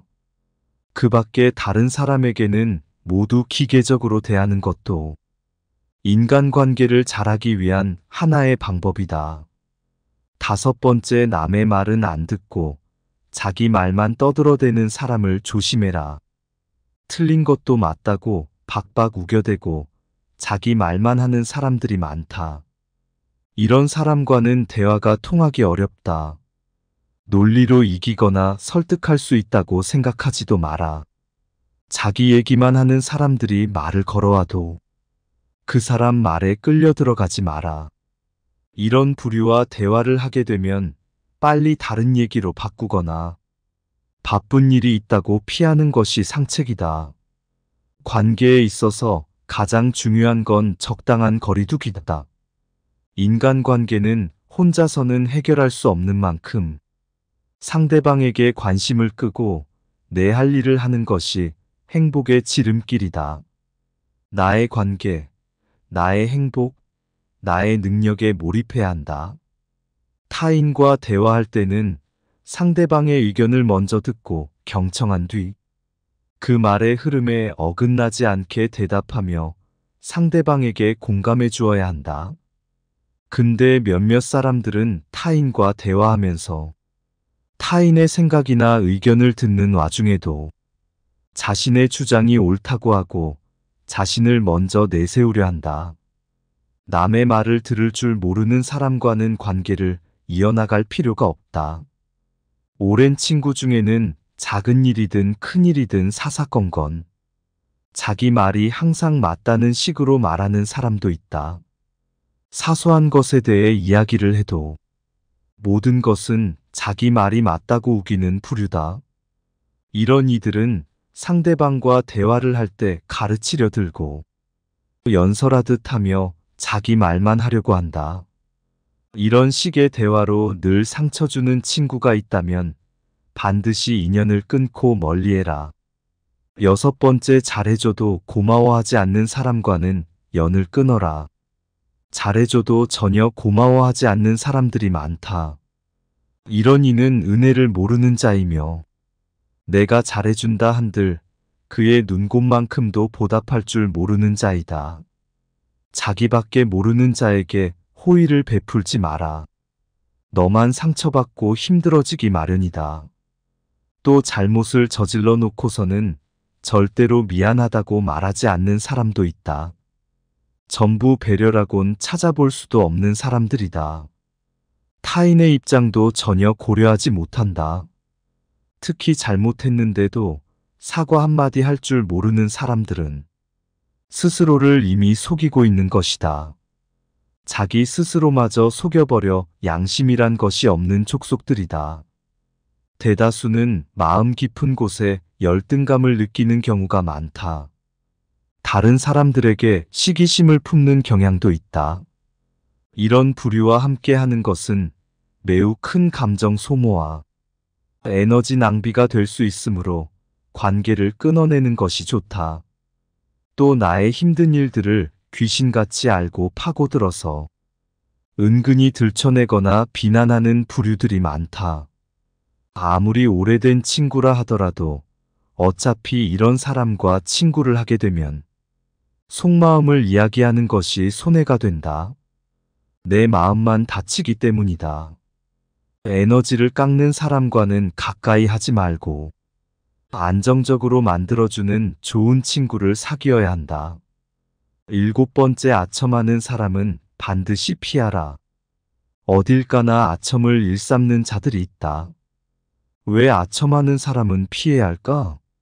아부하는 사람들은 자기 실력이 부족하기 때문에 현란한 말과 새치 혀로 기회를 얻으려는 야비한 인간들이 많기 때문이다. 이들은 진실을 똑바로 보지 못하게 상대의 눈과 귀를 가려버리는 자들이다. 아첨에 취한 상대방은 아첨꾼의 속셈을 모르고 자신의 실력 때문에 찬사를 받았다고 믿는다. 이렇게 된다면 상대방은 자기의 능력이 아닌 아첨에 의해 잘못된 자만심에 빠져버릴 수 있다. 이러한 아첨꾼들만이 득세하는 조직은 반드시 패망하고 썩어 들어간다.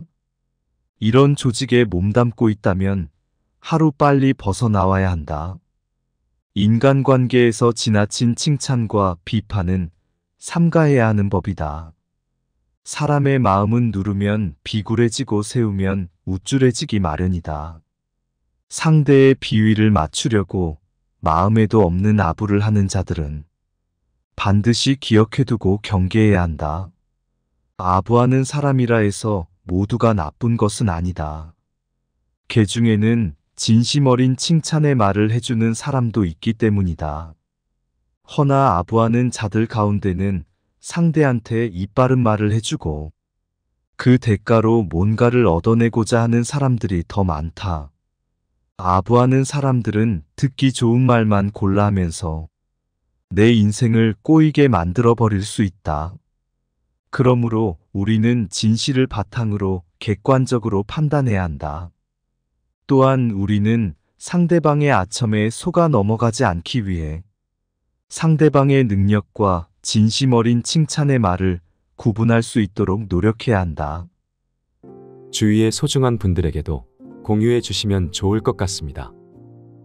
한 번 더 들으시면 가슴에 더욱 새겨질 것입니다. 반복 재생합니다.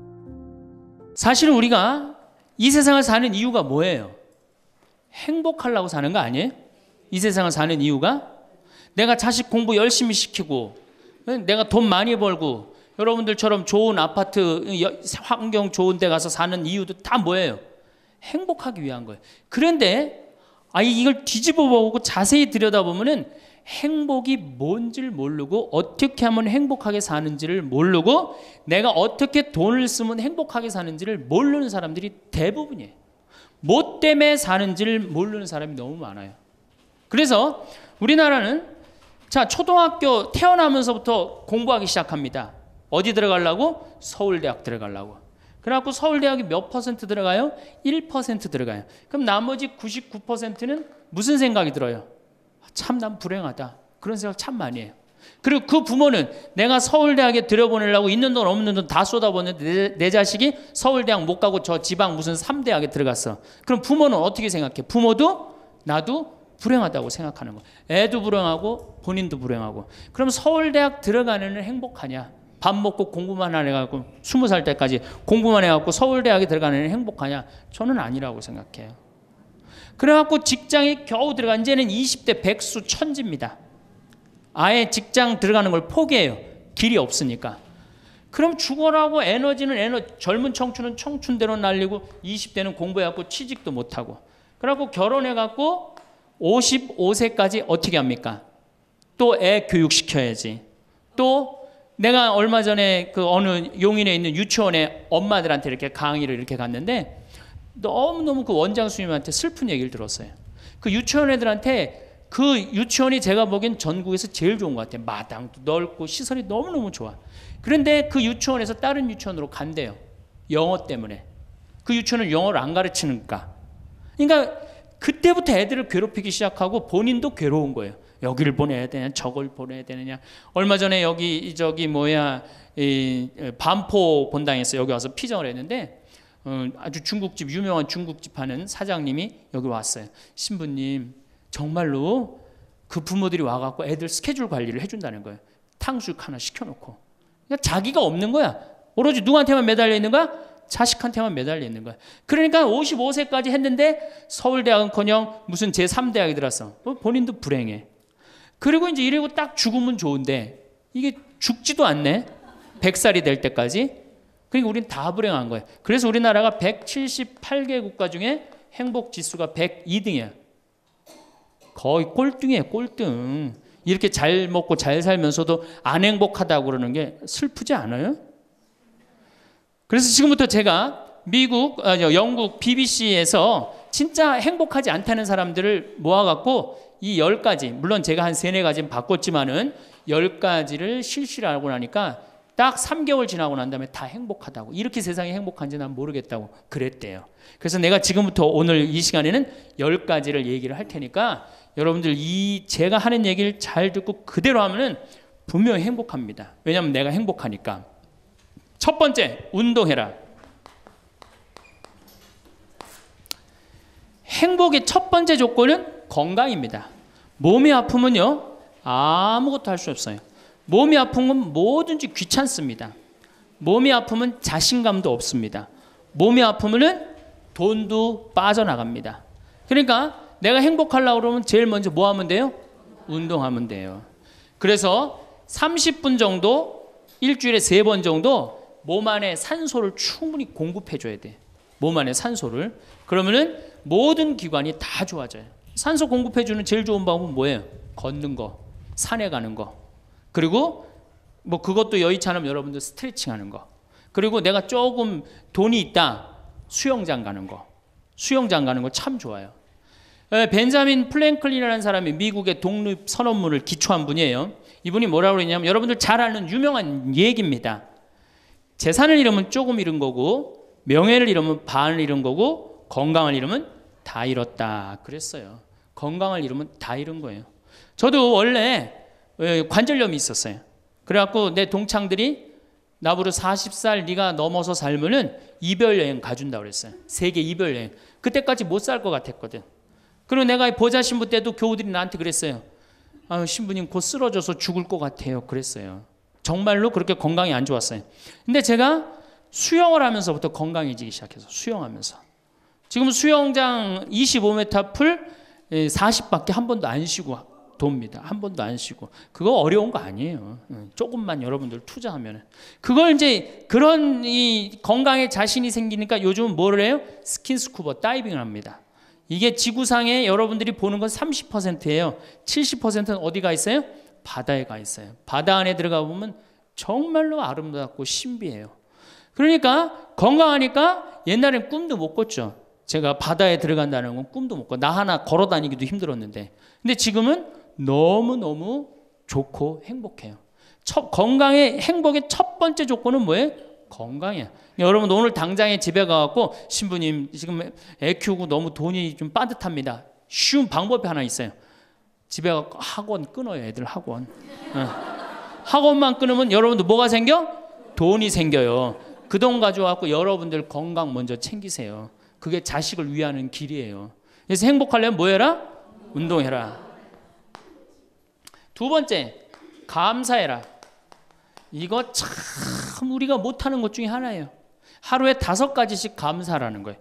하루에 5가지씩. 저는요, 이 얼굴은 제가 씹다 뱉은 수제비 같이 생겼어도 이 목소리 하나는 정말로 100만 불짜리라고 그래요. 목소리 좋죠? 제가 이렇게 강론을 잘 못해도 할머니들이 제 손을 꼭 잡고 항상 뭐라 그러냐면 신부님 너무 강론이 귀에 쏙쏙 들어온다고. 그게 강론을 잘하는 게 아니에요. 제 목소리 톤이 이렇게 대중한테 귀에 쏙쏙 들어가는 톤이에요. 얼굴은 씹다 뱉은 수제비 같이 생겼어도 목소리 좋은 건 신부한테는 최고 선물 아니에요? 아니 내가 얼굴 못생긴 거 이거 원망한들 이거 다시 바뀝니까? 안 바뀌어요. 제가 키가 1m 원래는 67이었어요. 근데 30대 후반이 되니까 66으로 줄어들더라고. 요즘 재보니까 65로 떨어지고 있어요. 자꾸 이게 쭈그러들어 키가. 그래 내가 키가 1m 70이 안 넘는다고 원망한들 다시 늘어납니까? 여러분들 중에 내가 가지지 못한 거 아무리 안타까워해도 절대 가질 수 없어요. 내가 머리가 깡통이야. 근데 아무리 두들겨 팬다고 걔가 똑똑한 놈 됩니까? 한 번 깡통은 영원한 깡통 되는 거예요. 그런데 애는 깡통인 현실은 무시하고 내 희망이 서울대학이라고 애를 괴롭히면 여러분들 행복할 것 같아요? 행복하지 않아요. 내가 가지고 있는 것을 감사하는 거. 이거 굉장히 중요합니다. 제가 군대 가기 전에 우리나라를 한 바퀴 여행을 해야 되겠다. 그리고 청량리에서 기차를 타고 강릉 앞바다에 딱 도착을 했는데 새벽에 태양이 뜨는데요. 구름 한 점 없는 바다에서 태양이 뜨는데요. 불덩어리가 떠오르는 거예요. 전 지금도 그걸 보여주게 하신 하느님 아버지한테 정말 감사해요. 여러분들 그런 태양 보신 적 있으세요? 3대가 공을 쌓아야지 봅니다. 바닷가에 사는 사람들도 잘 못 봐요. 왜냐하면 뜰 때 항상 구름이 이렇게 깔려 있지 그냥 맨 바다가 있기는 그것이 절대 쉬운 게 아니에요. 근데 그때 막 군대 가기 바로 직전에 하느님께서 그 태양을 보여주실 때 제 마음이 어떻겠어요? 이거는 얼마나 감사해요. 그러니까 매일매일 감사해야 돼요. 저는 맨날 수원에 있는 어머니 아버지한테 감사하잖아요. 이렇게 인사. 이렇게 목소리 좋게 놔주셔서 감사하다고. 또 작년에 제가 아프리카를 갔었어요. 아프리카를 갔는데 세렝게티 초원을 갔어요. 세렝게티 초원이 얼마나 넓으냐 하면 서울서부터 대전까지 한 평야예요. 딱 한눈에 펼쳐져요. 믿어지지가 않죠. 가서 보세요. 신부님 무슨 돈으로? 학원만 안 보내면 다 생깁니다. 학원만 안 보내면 다 생겨요. 그런데 서울서부터 대전까지 딱 펼쳐졌는데 마침 누때 이동 시기에 우리가 같이 이렇게 다니는 거하고 맞물렸어요. 200만 마리가 이동을 하는데 여러분들 200만 마리 상상이 가요? 그 푸른 초원에 누때 200만 마리가 이동을 하는데 내가 이 하느님이 창조의 세상에 내가 들어와 있구나. 그걸 느끼는 거예요. 감사하는 거예요. 그리고 우리 인생 돌아보면요. 억울한 것, 분한 것만 생각하면 여러분들 도움 돼요? 우리가 습관을 잘못 길렀어요. 우리 할머니들 나하고 대화 꼭 해보면은 내가 지난번 강의 때도 말씀드렸지만 뭐 신부님 내 말 좀 들어보세요. 그럼 꼭 대동아 전쟁부터 참 억울하고 분한 것만 다 나열한단 말이야. 그럼 그 인생 행복하겠어요? 인생 돌아봐서 즐거웠던 거, 행복했던 거. 여러분들 아이가 첫 걸음 뛰었을 때 행복했어요? 안 행복했어요? 그때 막 흥분됐죠? 그렇게 행복했던 순간은 다 까먹고 억울하고 분한 것만 그대로 차곡차곡 쌓아놓으면 그 사람이 행복할 것 같아요? 내 아이가 처음으로 엄마라고 그랬을 때 행복했어요? 안 행복했어요? 그럼 그것만 생각하라는 거예요. 지난 과거를 돌아볼 때 즐거웠던 거, 행복했던 추억만 마음에 자꾸 쌓일 때 내 마음이 이뻐지는 거. 우리 성가에도 내 마음은 주님께서 가꾸시는 작은 정원이라는 노래도 있잖아요. 근데 그놈의 정원이 그냥 가시밭 뭐 그냥 미움, 분노, 증오만 꽉 차 있다면 그 밭이 행복한 정원이 되겠어요? 정원이 안 됩니다. 여러분들 아파트 입주했을 때 동백지구에 행복했어요? 안 행복했어요? 행복했죠. 그 앞뒤로 산이 다 있고 얼마나 좋아요. 그렇죠?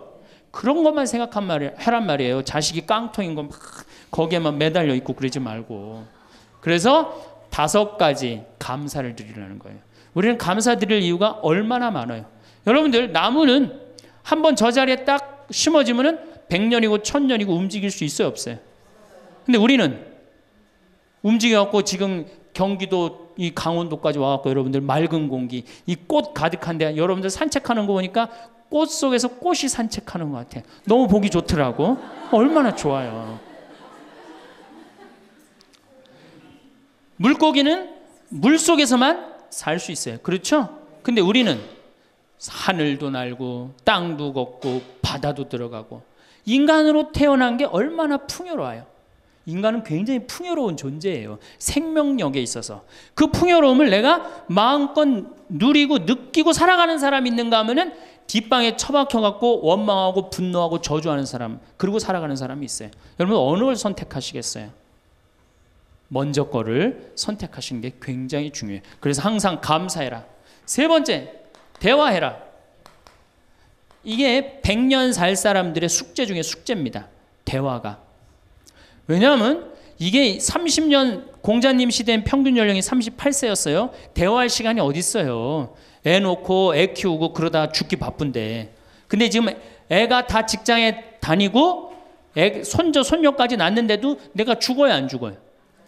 그러면 그 많은 시간 뭐 하고 살 거예요? 그 많은 시간 대화하고 살아야 돼. 나하고 영적으로 맞는 사람하고 이야기하는 거 굉장히 중요합니다. 영적으로 맞는 사람이랑 대화하는 거. 나는 우리 신부들하고 대화하는 거 참 좋아하는데, 나는 우리 그 동기 신부들도 뭐 친한 편이지만은 우리 선배들하고도 많이 친해요. 내가 아주 좋아하는 신부 베드로 신부가 작년에 나하고 북유럽을 여행을 가기로 했는데, 이 신부가 몸이 아파갖고 다시 복귀를 해. 그러니까 이제 다시 본당 신부로 발령을 받아서 이렇게 일반 여행을 가기 싫고 성지순례를 가고 싶었나 봐요. 나하고 약속을 깨고 저는 혼자 북유럽을 가고, 이 신부는 메주고리를 갔다 왔어요. 메주고리를 갔다 왔는데, 내가 이제 교구청 강의 나가거나 교구에 강의 나갈 일이 있으면 그 집에서 잠을 잘 자요. 이제 그 성지순례 갔다 오고 난 다음에 그 집에서 잠을 자는데, 그 신부가 미안했는지 성지순례 갔다 온 이야기를 해주는 거예요. 메주고리는 40년 동안 성모님이 4명한테 매일 발현한대요. 한 명한테는 부활 때, 성탄 때, 또 한 명한테는 8월 10 매달 15일에 이렇게 발현을 한대요. 그곳에 이제 갔는데 거기서 신부님을 한 분 만나셨대요. 어떤 신부님을 만났느냐 하면은 이탈리아 신부님인데 시실리 본당 신부님을 만났대요. 근데 이 신부님은 굉장히 나이가 굉장히 80이 다 된 할아버지래요. 근데 이 할아버지가 신앙의 여정이 특별했던 거야. 이 할아버지 신부님은 태어나면서부터 엄마가 뭐라고 그랬냐면 너 신부 되라, 너 신부 되라 그랬대요. 그러니까 머릿속에 딱 신부에는 아무것도 박혀 있는 게 없는 거예요. 그리고 엄마가 얼마나 무서웠느냐 하면은 줄미사를 빠지면은 빨개 벗겨갖고 내쫓았대요. 신부 될 놈이 줄미사를 빠진다고. 그리고 일주일 굶겼대요. 그러니까 한 번도 다른 걸 생각해 본 적이 없는 거, 무서워갖고 엄마가. 그리고 자기는 신부가 팔자인 줄 아는 거예요. 그래갖고 신부가 됐으니 뭐가 행복해? 자기가 원한 것도 아닌데 이끌려서 그냥 신부가 됐는데, 그래갖고 정말로 신앙심 없이 이 신부님이 10년을 그냥 살았대요. 그 신부님도 아마 엄마 죽으면 이제 관두려고 이제 이게 언제 죽나 기다리는데, 이제 사제로 생활을 한 지 10년이 됐는데 자매들하고 어느 날 같이 있는데 자매 중에 하나가 마귀가 걸린 거예요. 그래갖고 막 마귀짓을 하는 거예요. 막 마귀짓을 해요. 그래갖고 주위의 자매님들이, 그땐 1950년대니까 구마기도 함부로 못했거든요. 신부만 할 수 있었어요. 신부님 빨리 하셔라. 난 못한다. 왜 못하시냐? 사실은 내가 신앙심이 없어갖고 이렇게 안수기도를, 마귀를 쫓는다고 안수기도를 하면은 그 마귀가 금방 내가 신앙이 없는지 알아볼 거다. 그래서 나한테 들어올까봐 나 무서워서 난 못한다.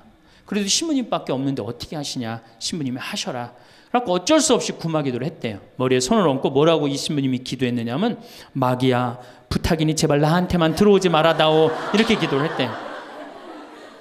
그런데 마귀가 나간 거예요. 그래갖고 자매가 깨어나고, 신부님 너무 감사하다고, 나 마귀 쫓아내줘서. 그런 소리 하지 마라. 난 마귀 쫓아낸 적 없다. 그저 나한테만 들어오지 말라고 그랬다.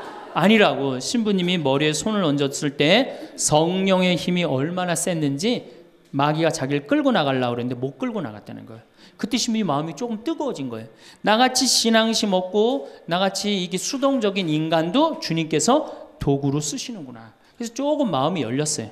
마음이 열려도 이 신부님은 너희는 모두 이것을 받아 먹어라. 이는 너희를 위하여 내어줄 내 몸이다. 이렇게 하면서도 20년 동안 미사를 하면서도 정말 거룩한 변화가 일어날까 의심을 했었대요. 아직도 내 신앙이 약하니까 안 일어나겠지. 근데 20년째 너희는 모두 이것을 받아 먹어라. 이는 너희를 위하여 내어줄 내 몸이다. 그러는데 예수님의 목소리가 딱 나와서 예수님이 하는 걸 느끼겠더래요. 그러니까 미사도 누가 지내는 게 아니다? 내가 지내는 게 아니라 내 몸을 빌어서 예수님이 지내는구나. 이탈리아 시실리섬 본당 신부인데 이게 마음이 너무 뜨거워진 거예요. 뜨거워져갖고 어떻게 했느냐? 길거리에 뛰쳐나와서 선교를 하기 시작한 거예요. 그래서 7,000명을 선교를 했대요. 그냥 대단한 거죠. 그거 대단한 거예요. 근데 이 신부님이 이제 예수님도 사랑하고 신앙심도 굳고 사제로서 이제 너무 행복해. 그런데 문제가 하나 있어요. 어떤 문제가 있냐면 자기 엄마가 너무너무 무서웠기 때문에 예수님 엄마도 무섭다고 생각을 한 거예요. 그래서 평생 성모님한테 한 번도 의지를 한 적이 없는 거예요. 간구를 해본 적도 없고. 내가 이렇게 사제로서 이제 모든 게 다 됐는데 우리 성모님한테 우리 예수님, 이 좋은 예수님 낳아주신 성모님을 사랑해야 되지 않겠느냐. 그래서 보스니아 크로아티아에 있는 메주고리에 이제 운전을 하고 갔대요. 갔는데 성모 발연동산에 딱 도착을 했는데 성모님이 그 발연동산에 느껴지는 품이, 성모님이 나를 평생 이 품에서, 내가 성모님 품에서 이제까지 보호받아 왔구나를 그냥 느끼겠더래요. 그러니까 이 신부님이 너무너무 행복한 거지. 그래서 매년 그 메주고리에 와갖고 세계에서 오는 신부들한테 자기 신앙을 고백을 하는 거예요. 나는 이렇게 사제로 평생 살면서 이런 은총을 받았다. 그걸 이제 우리 베드로 신부가 듣고 와서 나한테 얘기를 해주는데, 한 새벽 한 3시간을 얘기를 해주는데 그 시간이 너무너무 은혜로운 거예요. 얼마나 그런 영적으로 통하는 사람이 있으면 행복해요. 그렇죠? 여러분들, 그래서 여러분들 이제 대화가, 뭐 요새 무슨 프로에 대화가 필요해, 그런 것도 있다며요. 대화가 꼭 필요해요. 여러분을 영적으로 이끌어줄 스승이 필요해요. 신부님, 나는 사실은 저 사람이 굉장히 마음에 드는데 저 사람이 나한테 관심이 없어요. 저 사람이 영적으로 깊은데. 그러면은요, 내 돈 들여서 먹을 거 사주면서 얘기하시면 돼요. 여러분들, 내가 뭘 얻으려면 반드시 어떻게 해야 돼요? 투자해야 됩니다. 그러니까 영적으로 깊은 사람 선물도 사주고, 예? 밥도 사줘가면서 내가 접근해야지. 가만히 있는데 누가 나를 봐줘요. 적극적이어야 돼. 적극적이어야 돼. 그래서 대화 꼭 여러분들 필요하다는 거. 제일 좋은 건 남편이죠. 근데 남편이 안 되면은 주위에 다른 사람들, 주위에 영적으로 깊은 사람들 많아요. 또 뭐 판교가 뭐 땅값이 좋대더라, 뭐 동탄에 그 아파트 거기 상가가 좋대더라, 이런 사람 말고 정말로 삶의 질이 높은 사람, 영적으로 하느님 나라를 정말 갈구하는 사람, 이런 사람하고 가까이 지내고, 그런 사람한테 가까이 지내려면 어떻게 해야 돼? 내가 먼저 다가서야 돼요. 그래서 대화가 꼭 필요하다. 네 번째, 공부해라. 이거 정말로 중요한 것 중에 하나예요. 우리가 초등학교 6년, 중고등학교 6년, 대학교 4년 배워서 몇 살까지 울고 먹어요? 50까지. 실질적으로는 대학교 졸업하고 2년만 지나면 자기가 배운 게 다 끝난대요. 그런데도 우리는 공부 안 하고 어떻게 해? 그냥 사는 거예요. 50부터 100살까지 남은 인생 또 50년 남았는데 어떻게 해요? 그냥 사는 거예요. 아니 용감해도 그렇게 용감할 수가 있어요? 공부를 안 하고? 저는 제가 신부가 돼서 환경에 너무너무 관심이 많았어요.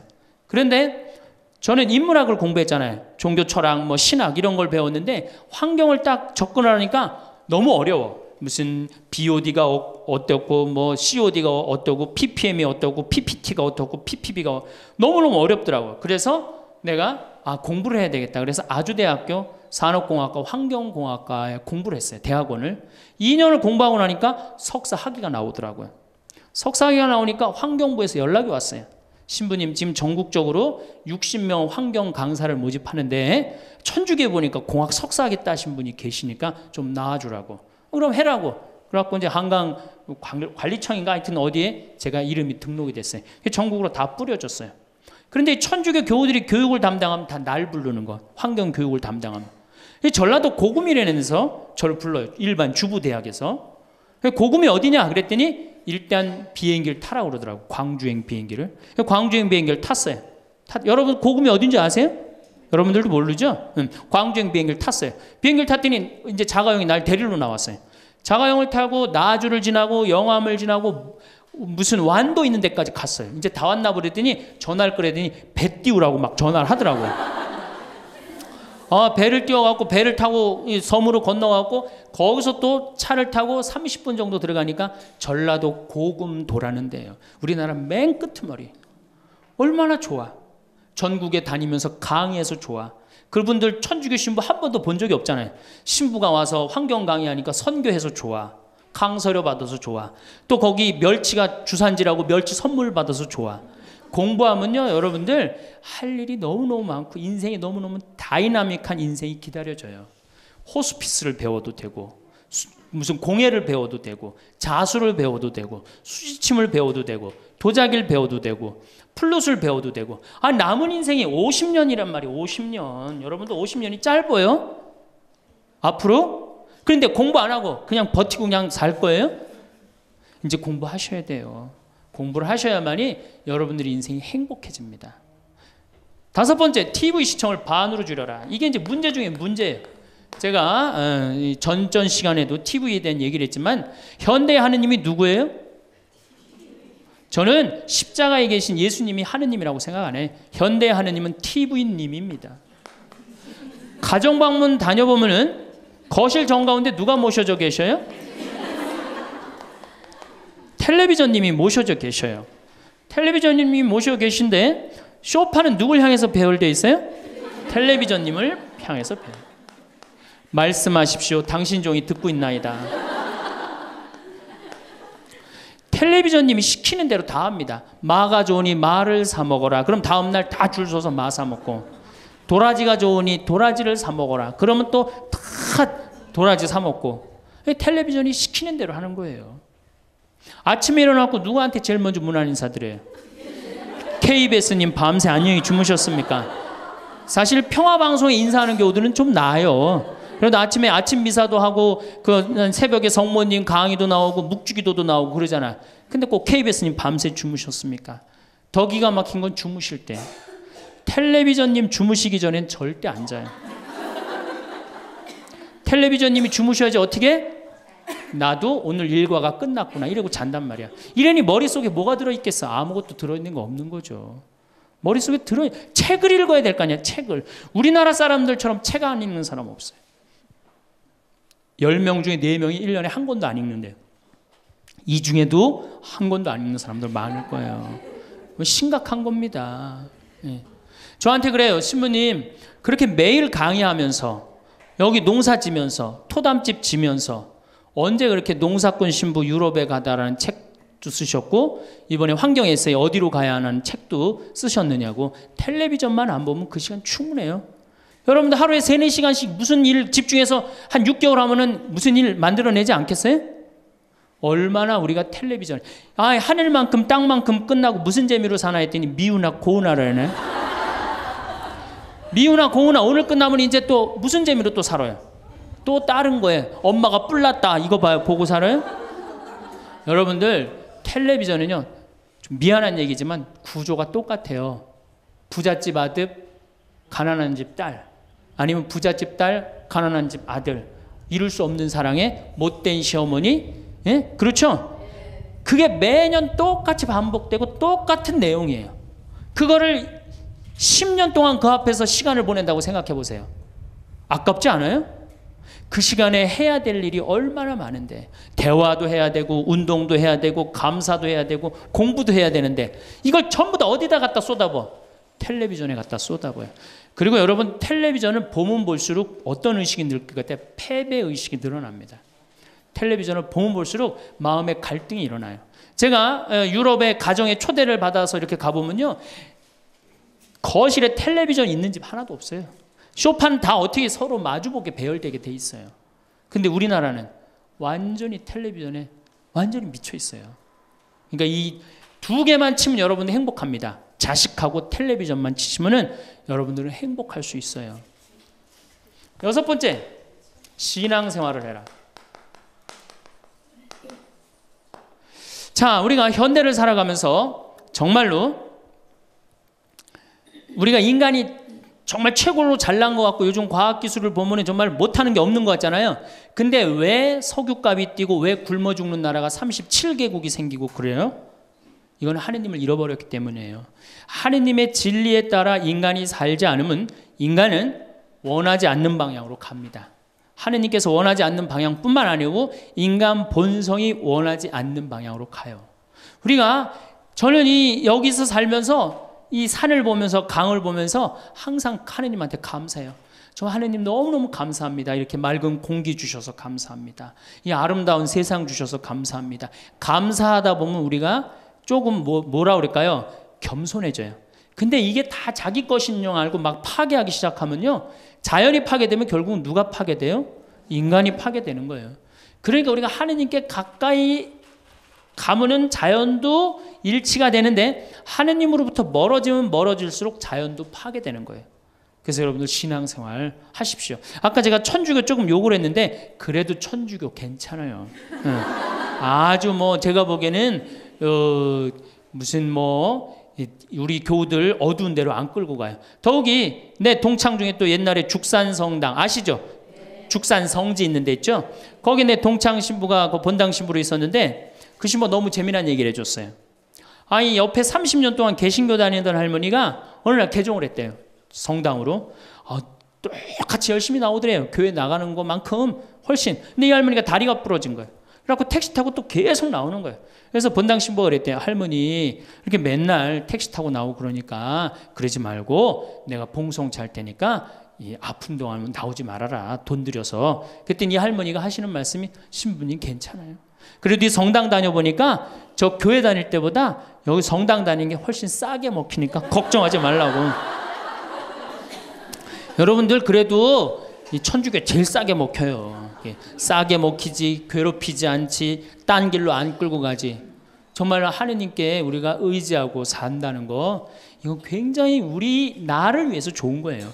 또 우리가 이 세상 사는 목적이 뭐냐면 내 영혼 구원이에요. 나중에 이제 귀에 있으면 제가 한 번 더 말씀을 드릴 텐데 죽어서 영혼의 세계는 반드시 있습니다. 그 영혼의 구원을 위해서 우리가 간구해야 돼요. 그래서 신앙생활은 행복을 위해서 가장 기초 중에 기초라는 거. 7번째, 웃어라. 이게 웃는 게요, 우리가 행복으로 가는 길에 최고의 지름길이에요. 웃는 게. 그런데 우리나라 사람들이 잘 안 웃어요. 얼마나 안 웃느냐면 내가 이제 이렇게 도시에 나가고 엘리베이터를 타요. 엘리베이터를 타면은 얼굴 모르는 형제가 이렇게 눈이 마주쳐도 제가 웃어줘요. 빵긋 웃어주면은 저쪽에서 같이 싹 미소를 줘주면 참 좋을 텐데 저쪽에 있는 남자가 딱 내가 빵긋 웃어주면 어떻게 하냐면은 내가 저놈을 어디서 봤더라 이러는 표정으로 날 쳐다보는 거예요. 근데 여러분들 유럽을 가고 제가 뭐 미국을 가고 아프리카를 가고 파푸아 뉴기니를 가고 인도를 가도 눈 마주쳐서 제가 웃어주면 다 웃어줘요. 근데 절대 안 웃는 나라가 우리나라예요. 얼굴 모르는 사람 이렇게 마주쳐서 웃으면요, 심지어는 여기 우리 생태마을을 찾아오는 사람도 제가 웃어줘도 안 웃어요. 그만큼 경직돼 있는 거예요. 여러분들이 간지러움을 태우고 수술한 사람이랑 마취를 하고 수술한 사람이랑 깨어날 때 누가 덜 아플 것 같아요? 놀랍게도 간지러움을 태우고 수술한 사람이 덜 아프다는 거예요. 웃는 게 우리한테 그만큼 좋은 거예요. 근데 이게 이제 50대 된 여인한테 이제 저 여인이 인생을 어떻게 살았느냐 안 살았냐가 딱 보여요. 50대 된 여인이 막 항상 웃고 그런 얼굴은요, 50대 되면 얼굴 뭐 오똑하고 눈 이거 다 똑같아. 얼굴이 그 얼굴을 다. 그런데 늘 웃고 살아온 자매는요 참 예뻐요. 편안해 보이고 주름이 한 560개 정도 이렇게 탁 하면서 얼굴이 굉장히 편안해져요. 근데 이게 안 웃은 여자는 주름이 17개밖에 안 생긴대요. 그러니까 560개면 자갈자갈자갈하니 이쁜데 부담스럽지 않은데 17개면 얼마나 부담스러워요. 이마에 칼자국 나인 거지. 쫙 굵은 주름 여기 쫙. 이 사람은요 웃어도 무서워요. 예, 웃어도 무서워요. 그러니까 여러분도 웃으면서 사세요. 제가 보통 강의를 이렇게 다니면 일반 주부대학 이렇게 강의를 달 때는 아해모 어해줘요. 얼마나 잘 웃는지 몰라요. 근데 내가 일반 공무원들 이렇게 강의를 갈 때가 있어요. 특히 무슨 뭐 이렇게 과장들 뭐 이런 그런 분들 한 번은 한 200명을 강의를 했는데 죽는 줄 알았어. 내가 2시간 내내 한 번도 안 웃는 거예요. 내 강의를 듣고. 그런데 여러분들 남녀 수명의 차이가요 6년이 납니다. 6년이. 여성이 83세, 남성이 76세. 이제 뭐 6년, 7년이 나요. 저는 그 원인이 어딨나 가만히 생각해 보더니 여자는 참 잘 웃어요. 깔깔거리면 자기네들끼리. 남자는 직장에 가도 안 웃고 집에 와도 안 웃고 그러니까 빨리 죽는 거야. 여러분들 오늘 여기서 많이 웃었으니까 내가 보기에는 120살이 아니라 123살까지 살 것 같아요. 네. 오래 살으면 안 되긴 안 되는데 안 죽는 걸 어떻게 해요? 이제 안 죽는 걸 어떻게 해? 나도 그거 잘 아는데 여러분들 민주주의하고 공산주의가 결정적으로 갈린 이유가 뭐라고 생각하세요? 승패가 어디에 있다고 생각하세요?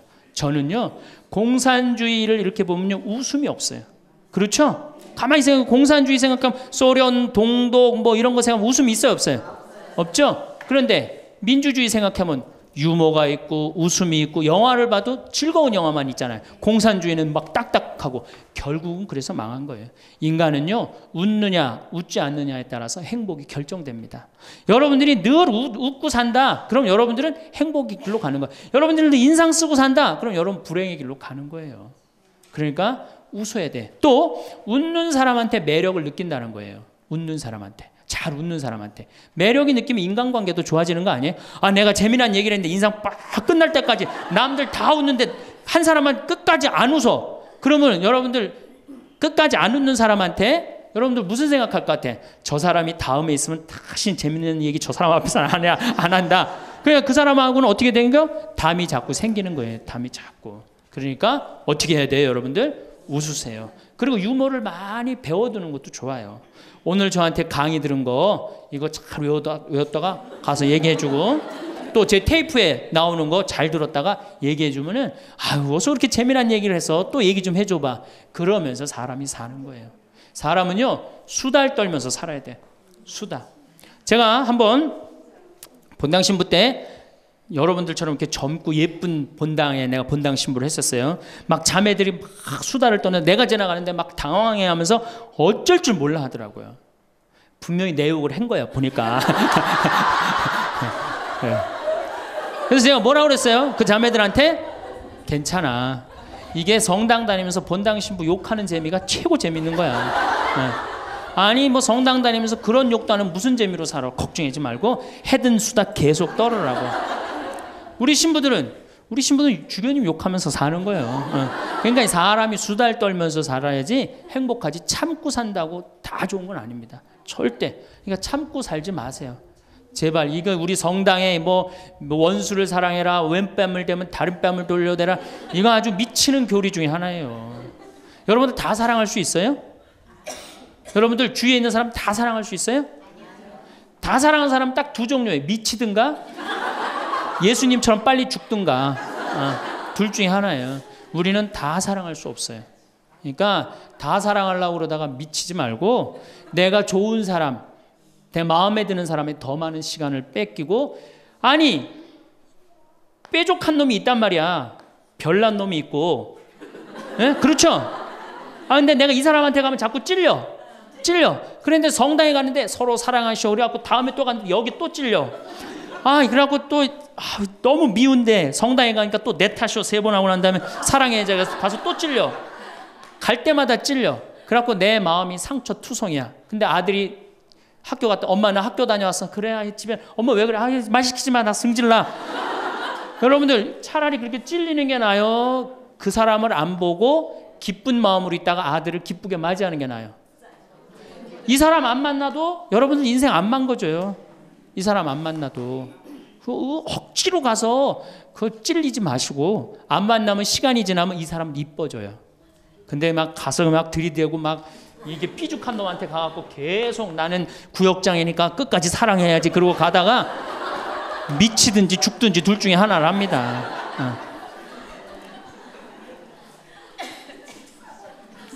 8번째, 전화해라.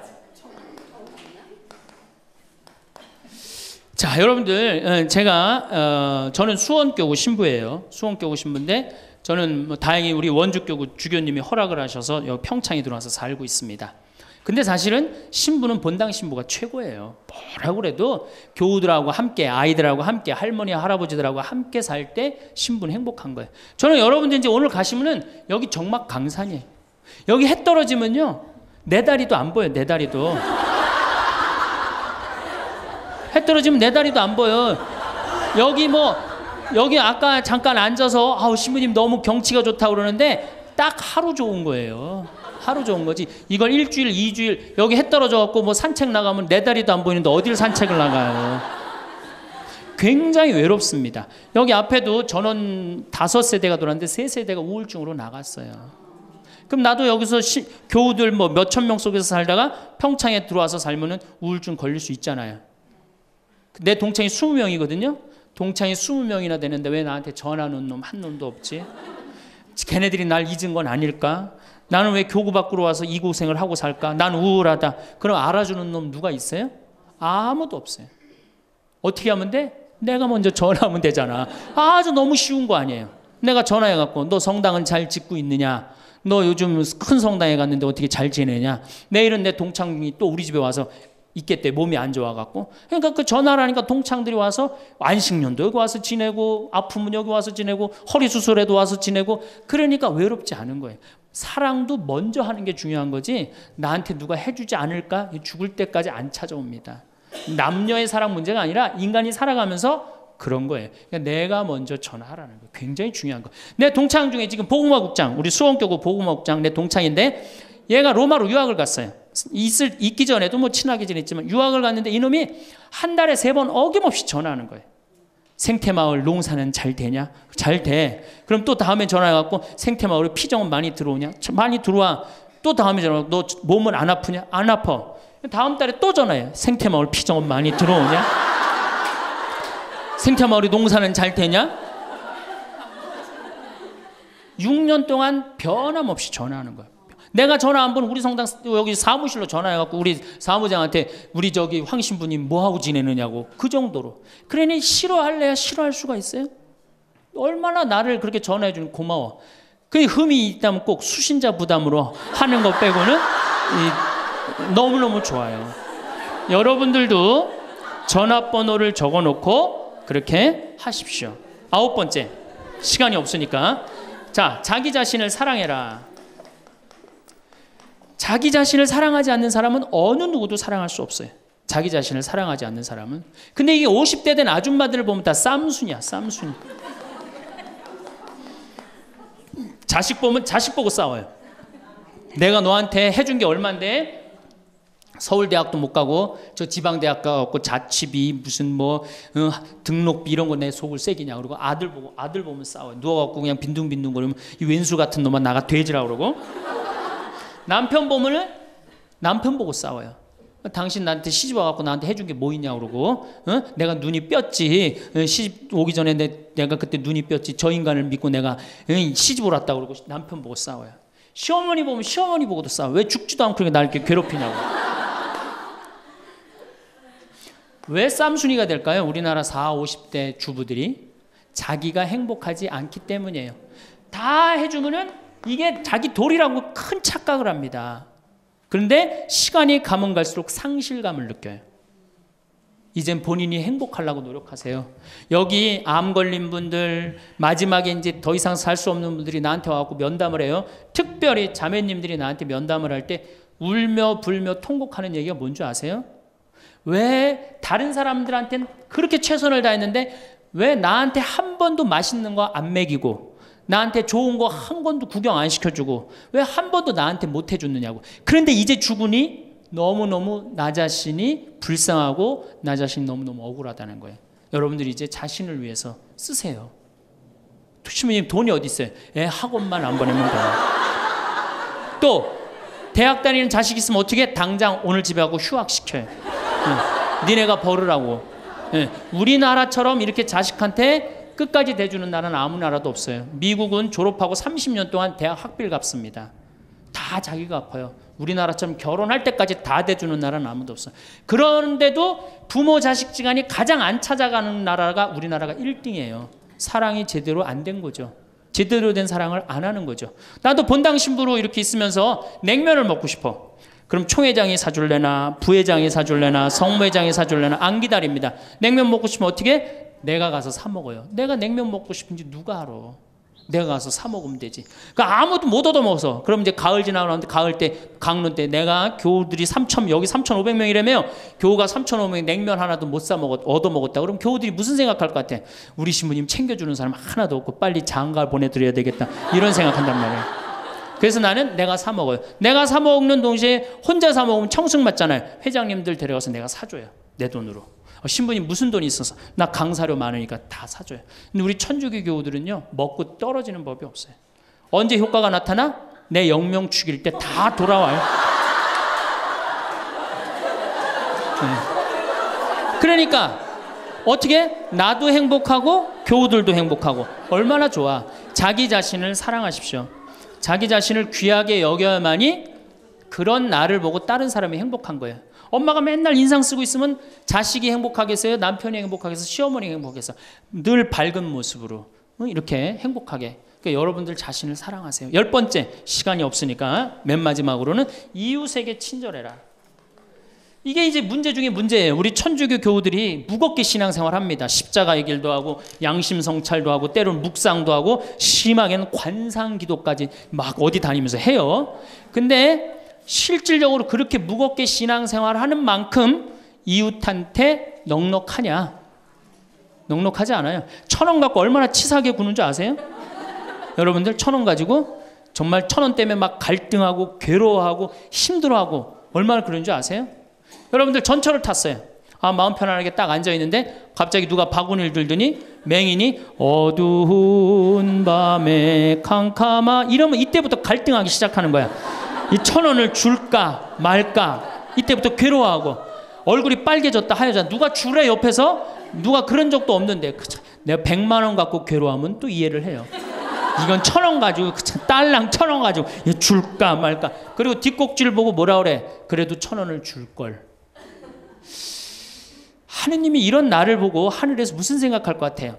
저걸 천당에 데리고 올까 말까. 뭐하러 십자가의 길을 하고 뭐하러 이렇게 심각하게 참회절을 해요? 이런 거 하나도 제대로 못할 거라면은. 재작년에 여기 물폭탄이 터졌어요. 그래갖고 다 잠겼어요, 평창에. 근데 안성에 있는 요셉 양로원, 농아 양로원 할머니들이 전화가 왔어요. 수녀님을 통해서. 신부님 우리가 돕고 싶다는 거예요. 아니 무슨 무료 양로원 있는 할머니들이 돕느냐. 자기네들이 정부에서 나오는 돈이 있대요. 그래서 1,000원씩 고수톱 칠 때 고리도 뜯고 음식물 남기면 1,000원씩 모은 돈이 50만 원을 모아뒀대요. 그래서 여기 우리 형제 중에 조립식에 사는 형제가 집이 다 떠내려갔어요. 그래서 와라. 그랬더니 80만 원을 갖고 왔어. 할머니들이. 한 4, 5분이 말 못하는 할머니들이. 그리고 이불 12채, 전기밥솥 하나. 아니 무료 양론에 사는 할머니도 1년에 한 번씩 돕는다는데 그 살기 좋다는 동백에서 살면서 한 번도 안 도우면은 여러분들 천당 갈 것 같아요? 못 가. 아니 우리가 너무 이웃한테 인색하게 살아요. 내가 시장에 나갔어. 시장에 나갔는데 다리 잘린 분이 이 고무 타이어를 하고 막 음악을 틀고 껌을 이렇게 리어카에 밀고 와. 그러면은 야 천당 갈 공로살 기회가 오는구나. 이런 생각을 해야 되는데 무슨 생각을 해? 제발 내 쪽으로만 오지 마라. 여러분들 교황님이요 뭐라고 그러셨느냐면은 나는 행복했습니다. 여러분들도 행복하십시오. 그리고 가셨죠? 요한 바오로 2세 교황님이. 저는 그 말이 이 세상 어떤 명언보다도 명언이라고 생각해. 인간으로 와서 행복하게 살아야 돼요. 갈 때 행복하게 가야 돼요. 여러분들 신앙생활하는데 우울하게 하면 안 됩니다. 정말 내가 하느님 믿는 거 아니야. 온 우주의 아버지가 내 아버지 아니에요. 주인이 얼마나 행복해. 뭐 때문에 여러분들 고통스러운지 아세요? 욕심 때문에 고통스러운 거예요. 그 욕심만 조금만 내다버리면 마음이 얼마나 자유로워요. 다닐 때도 얼마나 많고 구경할 때도 많고 얼마나 아름다워요. 우리 그냥 대한민국처럼 아름다운 나라가 어디 있어요.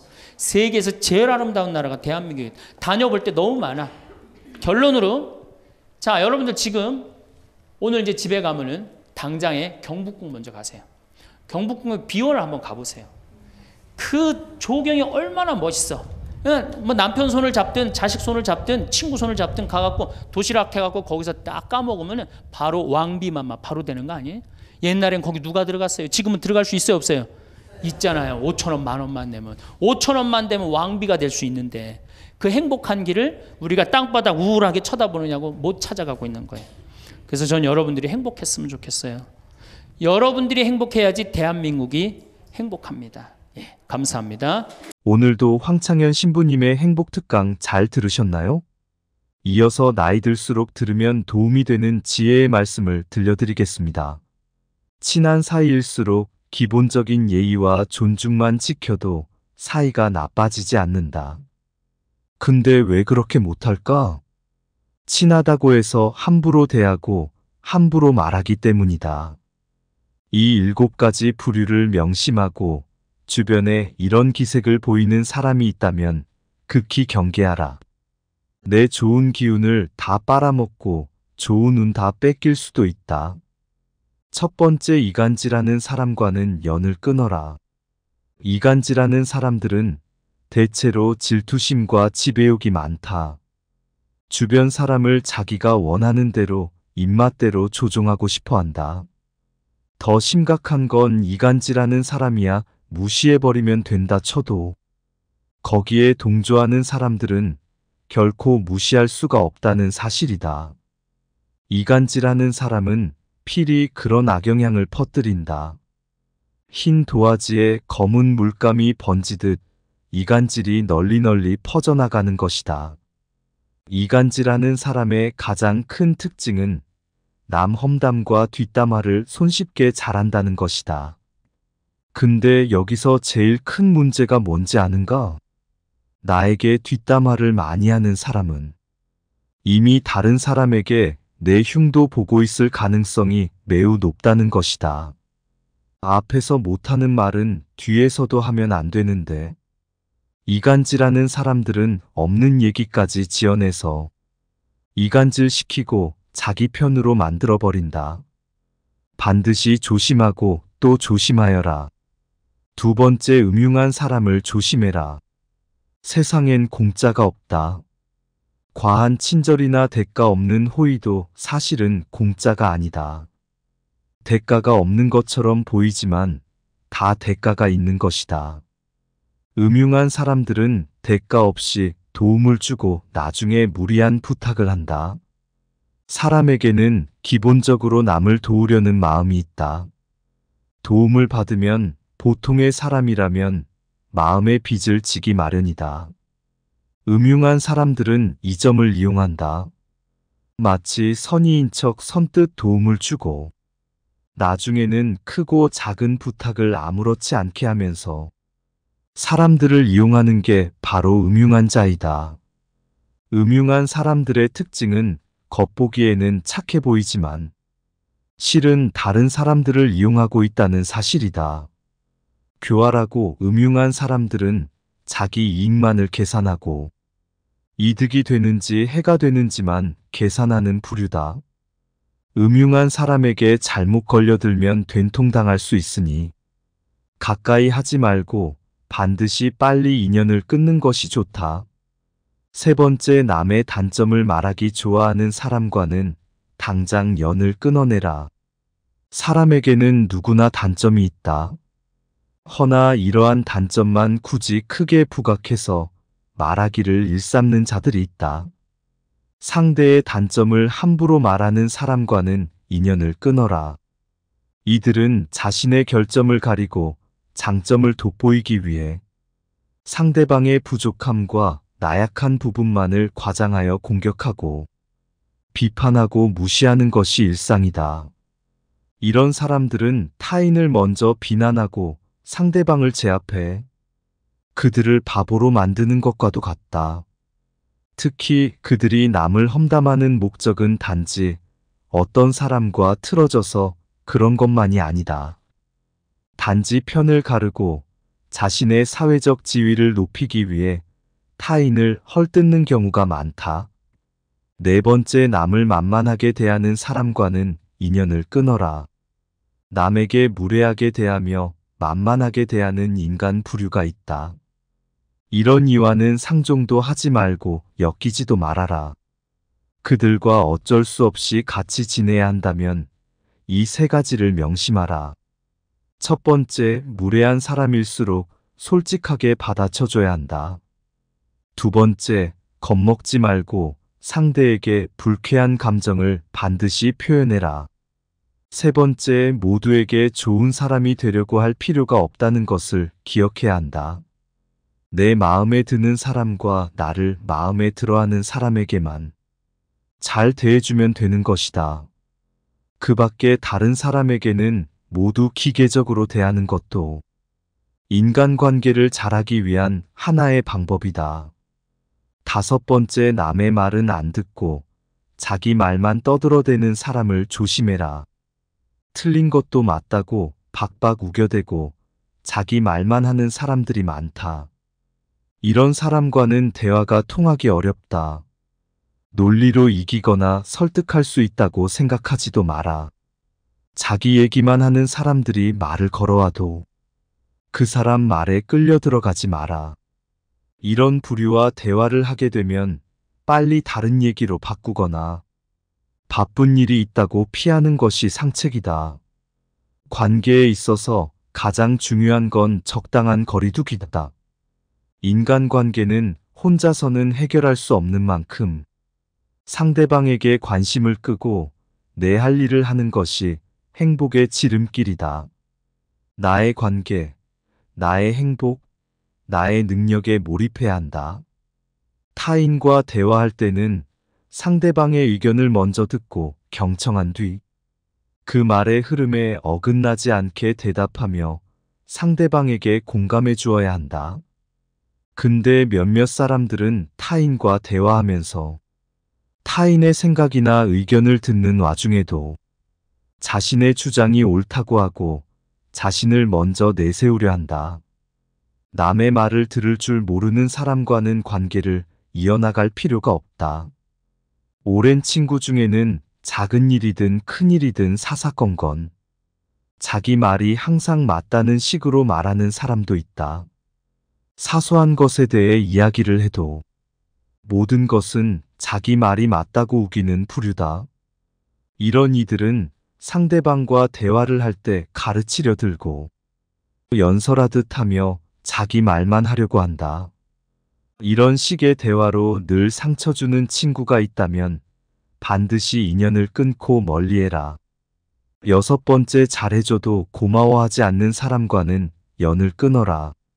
잘해줘도 전혀 고마워하지 않는 사람들이 많다. 이런 이는 은혜를 모르는 자이며 내가 잘해준다 한들 그의 눈곱만큼도 보답할 줄 모르는 자이다. 자기밖에 모르는 자에게 호의를 베풀지 마라.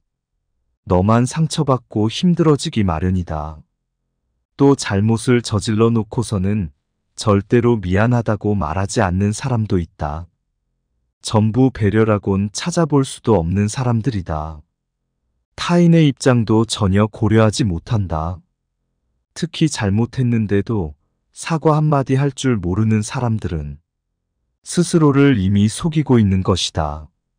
자기 스스로마저 속여버려 양심이란 것이 없는 족속들이다. 대다수는 마음 깊은 곳에 열등감을 느끼는 경우가 많다. 다른 사람들에게 시기심을 품는 경향도 있다. 이런 부류와 함께 하는 것은 매우 큰 감정 소모와 에너지 낭비가 될 수 있으므로 관계를 끊어내는 것이 좋다. 또 나의 힘든 일들을 귀신같이 알고 파고들어서 은근히 들춰내거나 비난하는 부류들이 많다. 아무리 오래된 친구라 하더라도 어차피 이런 사람과 친구를 하게 되면 속마음을 이야기하는 것이 손해가 된다. 내 마음만 다치기 때문이다. 에너지를 깎는 사람과는 가까이 하지 말고 안정적으로 만들어주는 좋은 친구를 사귀어야 한다. 7번째, 아첨하는 사람은 반드시 피하라. 어딜 가나 아첨을 일삼는 자들이 있다. 왜 아첨하는 사람은 피해야 할까? 아부하는 사람들은 자기 실력이 부족하기 때문에 현란한 말과 새치 혀로 기회를 얻으려는 야비한 인간들이 많기 때문이다. 이들은 진실을 똑바로 보지 못하게 상대의 눈과 귀를 가려버리는 자들이다.